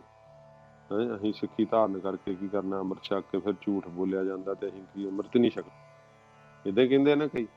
ਆਪਾਂ ਜ਼ਿੰਦਗੀ ਦੇ ਵਿੱਚ ਜੋ ਕੁਝ ਵਾਪਰਦਾ ਉਹਨੂੰ ਵੇਖੀਏ। ਗੁਰੂ ਸਾਹਿਬ ਨੇ ਹਰੇਕ ਪ੍ਰਸ਼ਨ ਦਾ ਉੱਤਰ ਦਿੱਤਾ। ਤੇ ਉਹ ਕਹਿਣ ਲੱਗੇ ਮਹਾਰਾਜ ਜੀ ਤਾਂ ਸਾਨੂੰ ਇੰਨੀ ਛੋਟ ਦਿਓ। ਧੰਨ ਗੁਰੂ ਅਰਜਨ ਸਾਹਿਬ ਜੀ ਮਹਾਰਾਜ ਕਹਿੰਦੇ ਚੰਗਾ ਵੀ ਛੋਟ ਅਸੀਂ ਇੱਕ ਸ਼ਰਤ ਤੇ ਦੇ ਸਕਦੇ ਹਾਂ। ਕਹਿੰਦੇ ਮਹਾਰਾਜ ਦੱਸੋ। ਮਹਾਰਾਜ ਕਹਿੰਦੇ ਐਂ ਕਰੋ ਵੀ ਜਿਹੜਾ ਜਿਹੜਾ ਤੁਸੀਂ ਝੂਠ ਬੋਲਿਆ ਕਰੋਗੇ ਨਾ, ਉਹ ਲਿਖ ਕੇ ਲਾਇਆ ਕਰੋ ਸਾਡੇ ਕੋਲ, ਤੇ ਫਿਰ ਸੁਣਾ ਦਿਆ ਕਰੋ ਤੇ ਅਸੀਂ ਮਾਫ ਕਰ ਦਿਆ ਕਰਾਂਗੇ। ਕਹਿੰਦੇ ਠੀਕ ਹੈ ਮਹਾਰਾਜ। ਜਦੋਂ ਉਹ ਚਲੇ ਗਏ ਆਪਣੇ ਘਰ ਤੇ ਰੋਜ਼ ਦੇ ਵਿਹਾਰ ਖੇਤਰ 'ਚ ਜਦੋਂ ਵਰਤਣ ਲੱਗੇ, ਜ਼ਿੰਦਗੀ ਰੋਜ਼ ਦੀ ਲੰਘਣ ਲੱਗੀ, ਜਦੋਂ ਝੂਠ ਬੋਲਣ ਦਾ ਟਾਈਮ ਆਵੇ ਤੇ ਡਰ ਜਾਣ ਵੀ ਉਹ ਇਹ ਤੇ ਲਿਖਣਾ ਪੈਣਾ, ਫਿਰ ਚੁੱਪ ਕਰ ਜਾਣ, ਫਿਰ ਲਿਖਣ ਨਾ, ਬੋਲਣ ਵੀ ਨਾ। ਤੇ ਕਹਿੰਦੇ ਨਾ ਨਾ ਏਡਾ ਝੂਠ ਸ਼ਰਮਿੰਦਗੀ ਹੋਣੀ, ਕਿੱਦਾਂ ਮੈਂ ਲਿਖਿਆ, ਕਿੱਦਾਂ ਮਹਾਰਾਜ ਦੇ ਸਾਹਮਣੇ ਸੁਣਾਵਾਂਗੇ ਕਿਵੇਂ। ਉਹ ਲਿਖਦੇ ਹੀ ਨਹੀਂ ਰਹੇ, ਫਿਰ ਬੋਲਦੇ ਹੀ ਨਹੀਂ ਰਹੇ। ਜਦੋਂ ਸਾਲ ਬਾਅਦ ਮਹਾਰਾਜ ਦੇ ਦਰਸ਼ਨ ਕਰਨ ਆਏ ਸੰਗਤ ਨਾਲ, ਤੇ ਗੁਰੂ ਸਾਹਿਬ ਕਹਿੰਦੇ ਲਿਆਓ ਵੀ ਜਿਹੜੇ ਜਿਹੜੇ ਤੁਸੀਂ ਝੂਠ ਬੋਲੇ ਆਪਣੇ ਆਪਣੇ ਕਾਗਜ਼ ਦਿਓ ਤੇ ਬੋਲ ਕੇ ਸੁਣਾ ਦਿਓ ਤੇ ਅਸੀਂ ਸਾਰੇ ਮਾਫ ਕਰ ਦਈਏ। ਉਹ ਗੁਰੂ ਸਾਹਿਬ ਦੇ ਚਰਨੀ ਦੌੜ ਕੇ ਪੈ ਗਏ। ਮਹਾਰਾਜ ਸੱਚੇ ਪਾਤਸ਼ਾਹ, ਮਹਾਰਾਜ ਨੇ ਝੂਠ ਬੋਲ ਹੀ ਨਹੀਂ ਸਕੇ ਸੱਚੇ ਪਾਤਸ਼ਾਹ ਜੀ। ਮਹਾਰਾਜ ਕਹਿੰਦੇ ਕਿਉਂ ਨਹੀਂ ਬੋਲਿਆ ਬਈ ਤੁਸੀਂ? ਮਹਾਰਾਜ ਸ਼ਰਮਿੰਦਗੀ ਨਾਲ ਕਿ ਸਾਰਿਆਂ ਦੇ ਸਾਹਮਣੇ ਕੀ ਉੱਥੇ ਦੱਸਾਂਗੇ, ਮਹਾਰਾਜ ਬੇਇੱਜ਼ਤੀ ਹੋਊਗੀ ਆਪ ਦੀ ਸੰਗਤ ਦੇ ਵਿੱਚ, ਤੇ ਫਿਰ ਮਹਾਰਾਜ ਅਸੀਂ ਬੋਲ ਹੀ ਨਹੀਂ ਸਕੇ ਝੂਠ। ਸਤਿਗੁਰੂ ਜੀ ਹੱਸ ਤੇ ਮਹਾਰਾਜ ਕਹਿੰਦੇ ਇਹ ਤਾਂ ਇੱਥੇ ਭਾਈ ਤੁਸੀਂ ਸਾਡੀ ਸੰਗਤ 'ਚ ਬੋਲ ਕੇ ਦੱਸਣਾ ਸੀ, ਜੀਵ ਪਰਲੋਕ ਸਾਰਿਆਂ ਦੇ ਸਾਹਮਣੇ ਜਿਹੜਾ ਹੈ ਉਸ ਦਾ ਹਾਲ ਫਿਰ ਖੋਲ ਦਿੱਤਾ ਜਾਂਦਾ ਹੈ। ਉੱਥੇ ਭਾਈ ਫਿਰ ਕੋਈ ਵੀ ਇਹਦਾ ਪਰਦਾ ਨਹੀਂ ਢੱਕ ਸਕਦਾ। ਪਰਦਾ ਢੱਕਣ ਵਾਲੇ ਇੱਕੋ ਇੱਕ ਨਿਰੰਕਾਰ ਵਾ, ਪੂਰੇ ਗੁਰੂ ਜੀ ਆ ਗੁਰੂ ਨਾਨਕ ਸਾਹਿਬ, ਉਹ ਪਰਦੇ ਕੱਜ ਲੈਂਦੇ ਸੱਚੇ ਪਾਤਸ਼ਾਹ। ਇਸ ਕਰਕੇ ਗੁਰੂ ਵਾਲੇ ਬਣਨਾ ਚਾਹੀਦਾ। ਮਹਾਰਾਜ ਸੱਚੇ ਪਾਤਸ਼ਾਹ ਜੀ ਕਹਿੰਦੇ ਆ ਜਿਹੜਾ ਵੀ ਕੋਈ ਕਰਮ ਕਰਦਾ ਹੈ ਉਹਨੂੰ ਲਿਖ ਕੇ ਲਿਜਾਣਾ ਪੈਣਾ ਉੱਤੇ, ਤੇ ਜੀਵ ਇਹ ਲਿਖਤ ਕੰਪਿਊਟਰ ਦੇ ਛਾਪੇ ਨਾਲੋਂ ਵੀ ਤੇਜ਼ ਪੈ ਰਹੀ ਹੈ। ਕਾਪੀ ਪੇਸਟ ਕਰਦੇ ਆ ਨਾ ਆਪਾਂ, ਇਹ ਬਹੁਤ ਜ਼ਿਆਦਾ ਛੇਤੀ ਕਾਪੀ ਪੇਸਟ ਹੋ ਰਿਹਾ। ਜੋ ਕੁਝ ਅਸੀਂ ਕਰਦੇ ਹਾਂ ਸਭ ਕੁਝ ਲਿਖਿਆ ਜਾ ਰਿਹਾ ਹੈ, ਸਭ ਕੁਝ। ਤੇ ਜੇ ਸਾਨੂੰ ਪਤਾ ਲੱਗ ਜੇ ਵੀ ਲਿਖਤ ਪੈ ਰਹੀ ਹੈ ਫਿਰ ਬੁਰਾ ਕਰਮ ਕਿਉਂ ਜੀਵ ਕਰੇ। ਇਸ ਕਰਕੇ ਮਹਾਰਾਜ ਕਹਿੰਦੇ ਕਰ ਕਰ ਕਰਨਾ ਲਿਖ ਲੈ ਜਾਹੋ। ਤੇ ਫਿਰ ਮਹਾਰਾਜ ਨੇ ਆਖਿਆ ਆਪੇ ਬੀਜ ਆਪੇ ਹੀ ਖਾਹੋ, ਕਰਮ ਧਰਤੀ ਸਰੀਰ ਜੁਗ ਅੰਤਰ, ਜੋ ਬੋਵੈ ਸੋ ਖਾਤ। ਸੱਚੇ ਪਾਤਸ਼ਾਹ ਕਹਿੰਦੇ ਭਾਈ ਜੋ ਵੀ ਕੋਈ ਇਹਦੇ ਅੰਦਰ ਬੋਂਦਾ ਹੈ ਉਹੋ ਹੀ ਉਹਨੂੰ ਵੱਢਣਾ ਪੈਂਦਾ। ਕਹੋ ਨਾਨਕ ਭਗਤ ਸੋਹੇ ਦਰਬਾਰੇ ਮਨਮੁਖ ਸਦਾ ਭਵਾਤ, ਜਿਹੋ ਜਿਹਾ ਬੀਜਾ ਸੋ ਲੁਣਾ ਕਰਮਾ ਸੰਦੜਾ ਖੇਤ। ਜੋ ਮਹਾਰਾਜ ਕਹਿੰਦੇ ਭਾਈ ਜਿਹੋ ਜਿਹਾ ਬੀਜ ਜੀਵ ਆਪੇ ਬੀਜਦਾ ਹੈ, ਆਪੇ ਬੀਜਦਾ ਨਾ, ਤੇ ਆਪੇ ਹੀ ਫਿਰ ਖਾਣਾ ਪੈਂਦਾ ਹੈ। ਸਤਿਗੁਰੂ ਜੀ ਨੇ ਕਿਹਾ ਨਿਆਉ ਸੈ ਕਾ ਹੈ ਸਦ ਸਾਚਾ, ਬਿਰਲੇ ਹੁਕਮ ਮਨਾਈ। ਉਹਦਾ ਨਿਆਂ ਸੱਚਾ ਹੁੰਦਾ ਹੈ। ਵਾਹਿਗੁਰੂ ਜੀ ਅਨਿਆਂ ਨਹੀਂ ਕਰਦੇ। ਕਿਰਤ ਉਹਨਾਂ ਕਾ ਮਿਟਸ ਨਾਹੇ, ਓਏ ਆਪਣਾ ਬੀਜਿਆ ਆਪੇ ਹੀ ਖਾਹੇ। ਓਏ ਆਪਣਾ ਬੀਜਿਆ ਆਪ ਹੀ ਖਾ, ਆਪੇ ਹੀ ਖਾਂਦੇ ਆ ਆਪਣਾ ਬੀਜਿਆ ਹੋਇਆ। ਇਸ ਕਰਕੇ ਸੱਚੇ ਪਾਤਸ਼ਾਹ ਜੀ ਮਹਾਰਾਜ ਕਹਿੰਦੇ ਆ ਕਿ ਭਾਈ ਜਿਹੜਾ ਕਰਮ ਹੈ ਨਾ ਉਹ ਬੁਰਾ ਨਹੀਂ ਕਰਨਾ ਚਾਹੀਦਾ, ਭਲਾ ਕਰਮ ਕਰਨਾ ਚਾਹੀਦਾ। ਕਿਉਂਕਿ ਜਿਹੋ ਜਿਹਾ ਬੀਜ ਬੀਜਾਂਗੇ ਉਹ ਸਾਨੂੰ ਵੱਢਣਾ ਪੈਣਾ ਹੈ। ਉਹੋ ਜਿਹੇ ਸਾਡੇ ਸਾਹਮਣੇ ਸਰੀਰ ਖੇਤ ਜੋ ਬੀਜੀਐ ਸੋ ਅੰਤ ਖਲੋਆ ਆਏ। 12 ਤੇ ਵਧੀਕ ਵਿੱਚ ਵੀ ਮਹਾਰਾਜ ਕਹਿੰਦੇ ਕਿ ਸਰੀਰ ਰੂਪੀ ਖੇਤ ਵਿੱਚ ਜਿਹੜਾ ਬੀਜ ਬੀਜਿਆ ਅੰਤ ਦੇ ਸਮੇਂ ਉਹ ਸਾਹਮਣੇ ਲੇਖਾ ਦੇਣ ਵਾਸਤੇ ਕਰਮ ਆ ਕੇ ਖਲੋ ਜਾਣੇ ਆ। ਤੇ ਫਿਰ ਜੀਵ ਦਾ ਜੋ ਕੁਝ ਵੀ ਇਹਨੇ ਕੀਤਾ ਹੈ ਉਹ ਸਾਹਮਣੇ ਪ੍ਰਗਟ ਕਰ ਦਿੱਤਾ ਜਾਣਾ। ਤੇ ਜਿਹਨੂੰ ਸੰਗਤ ਕਰਦਿਆਂ ਸੋਝੀ ਪੈ ਜਾਂਦੀ ਹੈ ਉਦੋਂ ਫਿਰ ਪਿਛਲੇ ਕਰਮਾਂ ਨੂੰ ਕੀਤਿਆਂ ਨੂੰ ਬੁਰਿਆਂ ਨੂੰ ਵੇਖ ਕੇ ਝੂਰਨਾ ਨਹੀਂ ਚਾਹੀਦਾ। ਮਹਾਰਾਜ ਸਭ ਮੇਟ ਦਿੰਦਾ ਨਾਮ। ਜੇ ਨਾਮ ਜਪਣ ਲੱਗ ਜਾਈਏ, ਗੁਰੂ ਜੀ ਦੇ ਲੜ ਲੱਗ ਕੇ ਸੰਗਤ ਨਾਲ ਜੁੜ ਜਾਈਏ, ਉਹ ਸਾਰਿਆਂ ਤੇ ਸਾਬਣ ਜਿਵੇਂ ਕੱਪੜੇ ਨੂੰ ਧੋ ਦਿੰਦਾ, ਜਿਵੇਂ ਪਾਣੀ ਮਿੱਟੀ ਧੂੜ ਨੂੰ ਧੋ ਦਿੰਦਾ, ਇਵੇਂ ਨਾਮ ਸਭ ਪਾਪਾਂ ਕਰਮਾਂ ਨੂੰ ਧੋ ਦਿੰਦਾ ਤੇ ਜੀਵ ਸੁੱਧ ਹੋ ਜਾਂਦਾ। ਫਿਰ ਉਹਨੂੰ ਲੇਖਾ ਦੇਣਾ ਨਹੀਂ ਪੈਂਦਾ, ਫਿਰ ਉਹਨੂੰ ਕੋਈ ਹਿਸਾਬ ਕਿਤਾਬ ਪੁੱਛਦਾ ਨਹੀਂ। ਜਿਉਂ ਸੱਚੇ ਪਾਤਸ਼ਾਹ ਜੀ ਕਹਿੰਦੇ ਆ ਜਿਹੜਾ ਨਾਮ ਹੈ ਨਾ ਸਿੱਧੋ, ਇਹਦੇ ਨਾਲ ਜੀਵ ਮੁਕਤ ਹੋ ਜਾਂਦਾ ਹੈ ਤੇ ਉਹਨੂੰ ਫਿਰ ਆਉਣਾ ਜਾਣਾ ਨਹੀਂ ਪੈਂਦਾ ਹੈ। ਤੇ ਜਿਹੜੀ ਕਰਮਾਂ ਦੀ ਗਤੀ ਹੈ ਇਹ ਮਹਾਰਾਜ ਕਹਿੰਦੇ ਭਾਈ ਜਿਹੜਾ ਹੈ ਜੀਵ ਇਹ ਤੋਂ ਬਚ ਨਹੀਂ ਸਕਦਾ ਨਾਮ ਜਪੇ ਤੋਂ ਬਿਨਾਂ। ਜਦੋਂ ਨਾਮ ਜਪਦਾ ਹੈ ਤੇ ਗੁਰ ਕਾ ਸ਼ਬਦ ਕਾਟੈ ਕੋਟ ਕਰਮ। ਗੁਰੂ ਸਾਹਿਬ ਦਾ ਜਪਿਆ ਹੋਇਆ ਨਾਮ ਕਰੋੜਾਂ ਹੀ ਕਰਮਾਂ ਨੂੰ ਕੱਟ ਦਿੰਦਾ ਹੈ। ਨਾਨਕ ਹੁਕਮੀ ਆਵਹੁ ਜਾਹੋ। ਸਤਿਗੁਰੂ ਜੀ ਫਰਮਾਉਂਦੇ ਆ ਕਿ ਵਾਹਿਗੁਰੂ ਸਾਹਿਬ ਦੇ ਹੁਕਮ ਵਿੱਚ ਜਨਮ ਧਾਰ ਕਰਕੇ ਜੀਵ ਆਉਂਦੇ ਆ ਤੇ ਮਰ ਕੇ ਚਲੇ ਜਾਂਦੇ ਆ। ਵਾਸ਼ਨਾ ਦੇ ਬੱਝੇ ਹੋਏ ਜੂਨਾਂ ਵਿੱਚ ਜਾਓ ਜਾਂਦੇ ਆ। ਇਉਂ ਹਲਟ ਦੀਆਂ ਟਿੰਡਾਂ ਵਾਂਗ ਬਾਰ-ਬਾਰ ਜੀਵ ਫਿਰ ਚੱਕਰ ਖਾਂਦੇ ਰਹਿੰਦੇ। ਜੇ ਨਾਮ ਨਹੀਂ ਜਪਦੇ ਤਾਂ ਉਹ ਮੁਕਤ ਹੋ ਨਹੀਂ ਸਕਦੇ। ਤਿਉਂ ਸੱਚੇ ਪਾਤਸ਼ਾਹ ਜੀ ਮਹਾਰਾਜ ਕਹਿੰਦੇ ਆ ਜਿਹੜੇ ਖੋਟੇ ਕਰਮ ਕਰਨੇ, ਕਤਲ ਕਰਨੇ, ਚੋਰੀਆਂ ਕਰਨੀਆਂ, ਹਾਂਜੀ, ਲਿਬੜੇ ਹੋਏ ਹੱਥ ਪੈਰ ਜਿਨ੍ਹਾਂ ਦੇ, ਉਹ ਸੰਗਤ ਵਾਲੇ ਪਾਸੇ ਚੱਲਣ ਕਰਕੇ ਤਨ ਸੂਖਸ਼ਮ ਸਰੀਰ ਅੰਤঃਕਰਨ ਸਭ ਮਾੜੇ ਸੰਸਕਾਰ ਵਿਕਾਰਾਂ ਦੇ ਨਾਲ, ਦੇਹ ਸਥੂਲ ਸਰੀਰ ਭੈੜੇ ਕਰਤੱਬਾਂ ਨਾਲ, ਵਿਭਚਾਰ ਆਦਿ ਕਰਨ ਨਾਲ, ਬੁੱਧੀ ਸਮੇਤ ਸਭ ਪਾਪਾਂ ਨਾਲ ਜਕੜੇ ਪਏ ਆ, ਭਰੇ ਪਏ ਆ। ਤੇ ਪਰਮੇਸ਼ਰ ਦਾ ਨਾਮ ਰੂਪੀ ਪ੍ਰੇਮ ਰੂਪੀ ਪਾਣੀ ਦੇ ਜਲ ਨਾਲ ਜੇ ਕਿਤੇ ਧੋਣਾ ਕਰੇ ਨਾ ਤੇ ਉਹ ਵੀ ਸਾਰੀ ਪਾਪਾਂ ਰੂਪੀ ਖੇ ਮੈਲ ਜਿਹੜੀ ਆ ਉਤਰ ਜਾਂਦੀ ਹੈ। ਇਉਂ ਜਿਹੜਾ ਸਰੀਰ ਰੂਪੀ ਕੱਪੜਾ ਨਾ, ਸੱਚੇ ਪਾਤਸ਼ਾਹ ਕਹਿੰਦੇ ਕਾਮ ਆਦਿਕਾਂ ਦੀ ਕੁਸੰਗਤ ਕਰਕੇ, ਵਿਭਚਾਰ ਕਰਨੇ ਕਰਕੇ, ਸ਼ਰਾਬ ਤਮਾਕੂ ਆਦਿਕ ਵਰਤਣ ਕਰਕੇ ਜਿਹੜਾ ਪਲੀਤ ਹੋ ਜਾਂਦਾ ਹੈ। ਜਿੱਦਾਂ ਸਤਿਗੁਰੂ ਜੀ ਨੇ ਧਰਮ ਵਿਜੇ ਮੁਕਤ ਸ਼ਾਸਤਰ ਵਿੱਚ ਲਿਖਿਆ ਕਿ ਜੋ ਆਦਮੀ ਸ਼ਰਾਬ ਪੀਂਦਾ ਨਾ, ਅੱਗੇ ਪਰਲੋਕ ਵਿੱਚ ਉਬਲਦੀ ਗਰਮ ਸ਼ਰਾਬ ਪਿਆ ਕੇ ਮੂੰਹ ਤੇ ਗਲਾ ਸਾੜਿਆ ਜਾਂਦਾ ਹੈ। ਸ਼ਰਾਬੀ ਦੇ ਮੂੰਹ ਭੈੜੀ ਬਦਬੂ ਆਉਂਦੀ ਹੈ। ਸਭ ਤਰ੍ਹਾਂ ਦੀਆਂ ਕੁਰੀਤੀਆਂ ਤੇ ਪਾਪ ਕਰਦਾ ਹੈ ਉਹ ਜੀਵ। ਇਸ ਕਰਕੇ ਭਗਤ ਰਵਿਦਾਸ ਜੀ ਨੇ ਸ਼ਰਾਬ ਦਾ ਖੰਡਨ ਕੀਤਾ। ਸੁਰਸਰੀ ਸਲਲ ਕ੍ਰਿਤ ਬਾਰਨੀ ਰੇ, ਸੰਤ ਜਨ ਕਰਤ ਨਹੀਂ ਪਾਨੰ। ਕਹਿੰਦੇ ਭਾਵੇਂ ਗੰਗਾ ਦੇ ਪਵਿੱਤਰ ਜਲ ਦੀ ਹੀ ਸ਼ਰਾਬ ਕਿਉਂ ਨਾ ਬਣਾਈ ਹੋਵੇ, ਸੰਤ ਮਹਾਤਮਾ ਗੁਰਮੁਖ ਕਦੇ ਵੀ ਪੀਣਾ ਨਹੀਂ ਕਰਦੇ, ਕਿਉਂਕਿ ਇਹ ਸੁਰਾ ਅਪਵਿੱਤਰ ਨਤ ਅਵਰ ਜਲ ਰੇ। ਸ਼ਰਾਬ ਦੇ ਬਰਾਬਰ ਕੋਈ ਹੋਰ ਅਪਵਿੱਤਰ ਗੰਦਾ ਪਾਣੀ ਨਹੀਂ ਹੈ। ਇਸ ਕਰਕੇ ਮਹਾਰਾਜ ਜੀ ਨੇ, ਗੁਰੂ ਨਾਨਕ ਸਾਹਿਬ ਜੀ ਮਹਾਰਾਜ ਨੇ ਵੀ ਇਹ ਸ਼ਬਦ ਕਹੇ, ਜਿਹੜਾ ਮਰਦਾਨਾ ਪਹਿਲਾ ਸਰਲੇਖ ਥੱਲੇ ਕਿਹਾ, ਕਲ ਕਲਵਾਲੀ ਕਾਮ ਮਦ ਮਨੁਆ ਪੀਵਨ ਹਾਰ, ਕ੍ਰੋਧ ਕਟੋਰੀ ਮੋਹ ਭਰੀ ਪੀ ਲਾਵਾ ਅਹੰਕਾਰ। ਫਿਰ ਤੀਸਰੇ ਪਾਤਸ਼ਾਹ ਨੇ ਕਿਹਾ, ਮਾਨਸ ਭਰਿਆ ਆਣਿਆ ਮਾਨਸ ਭਰਿਆ ਆਏ, ਜਿਤ ਪੀਤੈ ਮਤ ਦੂਰ ਹੋਏ ਬਰਲ ਪਵੈ ਵਿੱਚ ਆਏ, ਆਪਣਾ ਪਰਾਇਆ ਨਾ ਪਛਾਣੀ ਖਸਮੋਂ ਧੱਕੇ ਖਾਏ, ਜਿਤ ਪੀਤੈ ਖਸਮ ਵਿਸਰੈ ਦਰਗਹ ਮਿਲੈ ਸਜਾਏ। ਇਸ ਕਰਕੇ ਮਹਾਰਾਜ ਨੇ ਕਿਹਾ, ਝੂਠਾ ਮਦ ਮੂਲ ਨਾ ਪੀਚੇ ਜੇਕਾ ਪਾਰ ਵਸਾਏ। ਇਸ ਕਰਕੇ ਇਹੋ ਜਿਹੇ ਜਿਹੜੇ ਕਰਮ ਕਰਨੇ ਹਨ, ਇਹਨਾਂ ਦੇ ਕੀਤੇ ਹੋਣ ਤਾਂ ਜੀਵ ਨਸ਼ੇ ਦਾ ਸੁੱਖ ਮੰਨ ਕੇ ਉਹਨੂੰ ਭੋਗਦੇ ਆ ਤੇ ਪਾਪ ਕਰਮ ਕਰਦੇ ਆ। ਸ਼ਰਾਬ ਦਾ ਤੇ ਅਰਥ ਹੀ ਹੈ ਸ਼ਰ ਜਮਾ ਆਬ, ਸਾਰੀਆਂ ਸ਼ਰਾਰਤਾਂ ਦਾ ਪਾਣੀ, ਜਿਹਨੂੰ ਪੀ ਕੇ ਮਨੁੱਖ ਰਾਖਸ਼ ਬਣ ਜਾਂਦਾ ਹੈ। ਇਸ ਕਰਕੇ ਜਿਹੜੇ ਆ ਉਹ ਸਾਰੇ ਜੀਵ ਦੇ ਇੰਦਰੇ ਸਭ ਕੁਛ ਅਪਵਿੱਤਰ ਹੋ ਜਾਂਦਾ ਹੈ। ਜਿਹੋ ਜਿਹੇ ਪਾਪ ਕਰਮ ਤੇ ਜਿਹੋ ਜਿਹਾ ਖਾਣਾ, ਜਿਹੋ ਜਿਹਾ ਪਹਿਨਣਾ, ਇਹੋ ਜਿਹੀਆਂ ਜਿੰਨੇ ਵੀ ਜੀਵ ਕਰਮ ਕਰਦਾ, ਸਾਰੇ ਕਰਮਾਂ ਦੇ ਕਰਨੇ ਕਰਕੇ ਜੀਵ ਅਪਵਿੱਤਰ ਹੋ ਜਾਂਦਾ ਹੈ। ਤੇ ਜੇ ਕਰਕੇ ਸਤ ਸੰਗਤ ਵਿੱਚ ਕਿਤੇ ਰਲ ਜੇ, ਉਹਦੇ ਭਾਗ ਜਾਗ ਪੈਣ ਤੇ ਗੁਰੂ ਮਹਾਰਾਜ ਸਾਹਿਬ ਦੀ ਸ਼ਰਨ ਵਿੱਚ ਆ ਜਾਵੇ ਤੇ ਫਿਰ ਗਿਆਨ ਦਾ ਮਜੀਠੀ ਰੰਗ ਚੜ੍ਹ ਜਾਂਦਾ ਹੈ।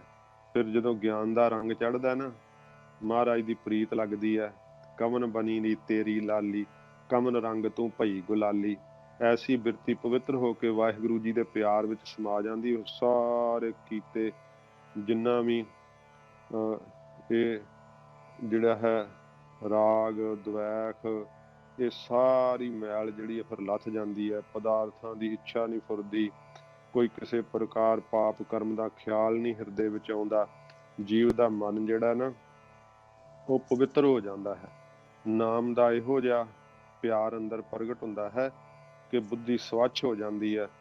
ਕਿੰਨੇ ਕਿੰਨੇ ਪਾਪੀ ਸੀਗੇ, ਜਿਹਦੀ ਬਾਬਤ ਕਿਹਾ, ਰੇ ਚਿਤ ਚੇਤ ਚੇਤ ਅਚੇਤ, ਕਾਹੇ ਨਾ ਬਾਲਮੀਕ ਕਹਿ ਦੇਖ, ਕਿਹ ਜਾਤ ਤੇ ਕਿਹ ਪਦਹਿ ਅਮਰਿਓ, ਰਾਮ ਭਗਤ ਵਸੇਖ। ਵਾਹਿਗੁਰੂ ਦੀ ਭਗਤੀ ਸਭ ਤੋਂ ਵੱਡੀ ਹੈ। ਇਸ ਕਰਕੇ ਇਹ ਮੇਰੇ ਮਨਾ, ਤੂੰ ਪਰਮੇਸ਼ਰ ਦੇ ਨਾਮ ਨੂੰ ਜਪ ਲੈ। ਮਹਾਰਾਜ ਨੇ ਕਿਹਾ, ਨਾਨਕ ਹੁਕਮੀ ਆਵਹੁ ਜਾਹੋ। ਸਤਿਗੁਰੂ ਗੁਰੂ ਨਾਨਕ ਦੇਵ ਮਹਾਰਾਜ ਸੱਚੇ ਪਾਤਸ਼ਾਹ ਕਹਿੰਦੇ, ਜਿਹੜੇ ਪਰਮੇਸ਼ਰ ਦੇ ਹੁਕਮ ਨੂੰ ਮੰਨਣ ਵਾਲੇ ਹਨ, ਉਹ ਹੁਕਮ ਮੰਨ ਕੇ ਹੁਕਮੀ ਪਰਮੇਸ਼ਰ ਦਾ ਹੀ ਰੂਪ ਹੋ ਜਾਂਦੇ ਆ। ਅਤੇ ਜਿਹੜਾ ਜਨਮ ਧਾਰ ਕਰਕੇ ਆਉਣਾ ਹੈ, ਮਰ ਕਰਕੇ ਜਾਣਾ, ਉਹਨਾਂ ਦਾ ਨਿਵਰਤ ਹੋ ਜਾਂਦਾ ਹੈ। ਸਤਿਗੁਰੂ ਸੱਚੇ ਪਾਤਸ਼ਾਹ ਜੀ ਮਹਾਰਾਜ ਕਿਰਪਾ ਕਰਦੇ ਆ, ਆਪਣੇ ਸਰੂਪ ਦੀ ਸਾਖਿਆਤ ਸੱਚੇ ਪਾਤਸ਼ਾਹ ਜੀ ਮਹਾਰਾਜ ਦੇ ਦਿੰਦੇ ਆ। ਵਾਹਿਗੁਰੂ ਦੇ ਹੁਕਮ ਵਿੱਚ ਚੱਲਦੇ ਹੋਏ ਉਹ ਨਿਹਾਲ ਹੋ ਜਾਂਦੇ ਆ। ਸੱਚੇ ਪਾਤਸ਼ਾਹ ਜੀ ਮਹਾਰਾਜ ਕਹਿੰਦੇ ਹੁਕਮ ਨੂੰ ਪਛਾਣਦੇ ਆ ਤੇ ਹੁਕਮ ਵਿੱਚ ਚੱਲਦੇ ਹੋਏ ਉਹ ਰਜਾ ਦੇ ਮਾਲਕ ਦੇ ਰਜਾ ਦੇ ਅੰਦਰ ਇੰਨਾ ਆਨੰਦਿਤ ਹੁੰਦੇ, ਇੰਨਾ ਸੁੱਖ ਮਾਣਦੇ ਆ। ਉਹ ਕਹਿੰਦੇ ਆ, ਬਹੁਰ ਹਮ ਕਾਹੇ ਆਵਹਿੰਗੇ, ਆਵਨ ਜਾਣਾ ਹੁਕਮ ਤਿਸੈ ਕਾ, ਹੁਕਮੈ ਬੁੱਝ ਸਮਾਵਹਿੰਗੇ। ਵਾਹਿਗੁਰੂ ਦੇ ਹੁਕਮ ਨੂੰ ਬੁੱਝ ਕੇ ਕਹਿੰਦੇ ਹੁਕਮ ਵਿੱਚ ਅਸੀਂ ਪਰਮੇਸ਼ਰ ਦੇ ਸਰੂਪ ਵਿੱਚ ਸਮਾ ਜਾਵਾਂਗੇ। ਇਹ ਸੱਚੇ ਪਾਤਸ਼ਾਹ ਜੀ ਮਹਾਰਾਜ ਬਖਸ਼ਿਸ਼ ਕੀਤੀ ਹੈ। ਤੋਂ ਆਪਾਂ 20ਵੀਂ ਪੌੜੀ ਦੇ ਅਰਥ ਅੱਜ ਵਿਚਾਰੇ ਹਨ। ਸੱਚੇ ਪਾਤਸ਼ਾਹ ਮਹਾਰਾਜ ਬਹੁਤ ਗਰੀਬ ਨਵਾਜ ਕਿਰਪਾ ਕਰਦੇ ਆ। ਅਸੀਂ ਨਾਲ ਸਤਸੰਗਤ ਵੀ ਕਰਦੇ ਹਾਂ सच्चे पातशाह जी की बाणी का बोध भी सानू प्राप्त हुंदा है, अर्थ बोध हुंदा है। ते ये तां एडा वड्डा लाभ है, गिणिया नहीं जा सकता। लोक सुखीए पर लोक सुहेले। जिन्हां ने गुरमुखां ने बीबी जी ने ये उद्यम किया, उन्होंने भी संगत दे करन दा ते कराउण दा बड़ा लाभ ते फल हुंदा है। महाराज सच्चे पातशाह किरपा करन, साडा लाया समा सफला होवे। सतगुरु जी दे नाम नाल असीं मन बाणी शरीर करके जुड़ीए। सच्चे पातशाह महाराज सानू अपनी प्रीत लाउण, होइयां भुल्लां बख्श लैणियां, अगे वास्ते समत बख्शणी। आपे बीज आपे ही खाहो, नानक हुक्मी आवहो जाहो। वाहिगुरु जी का खालसा, वाहिगुरु जी की फतेह।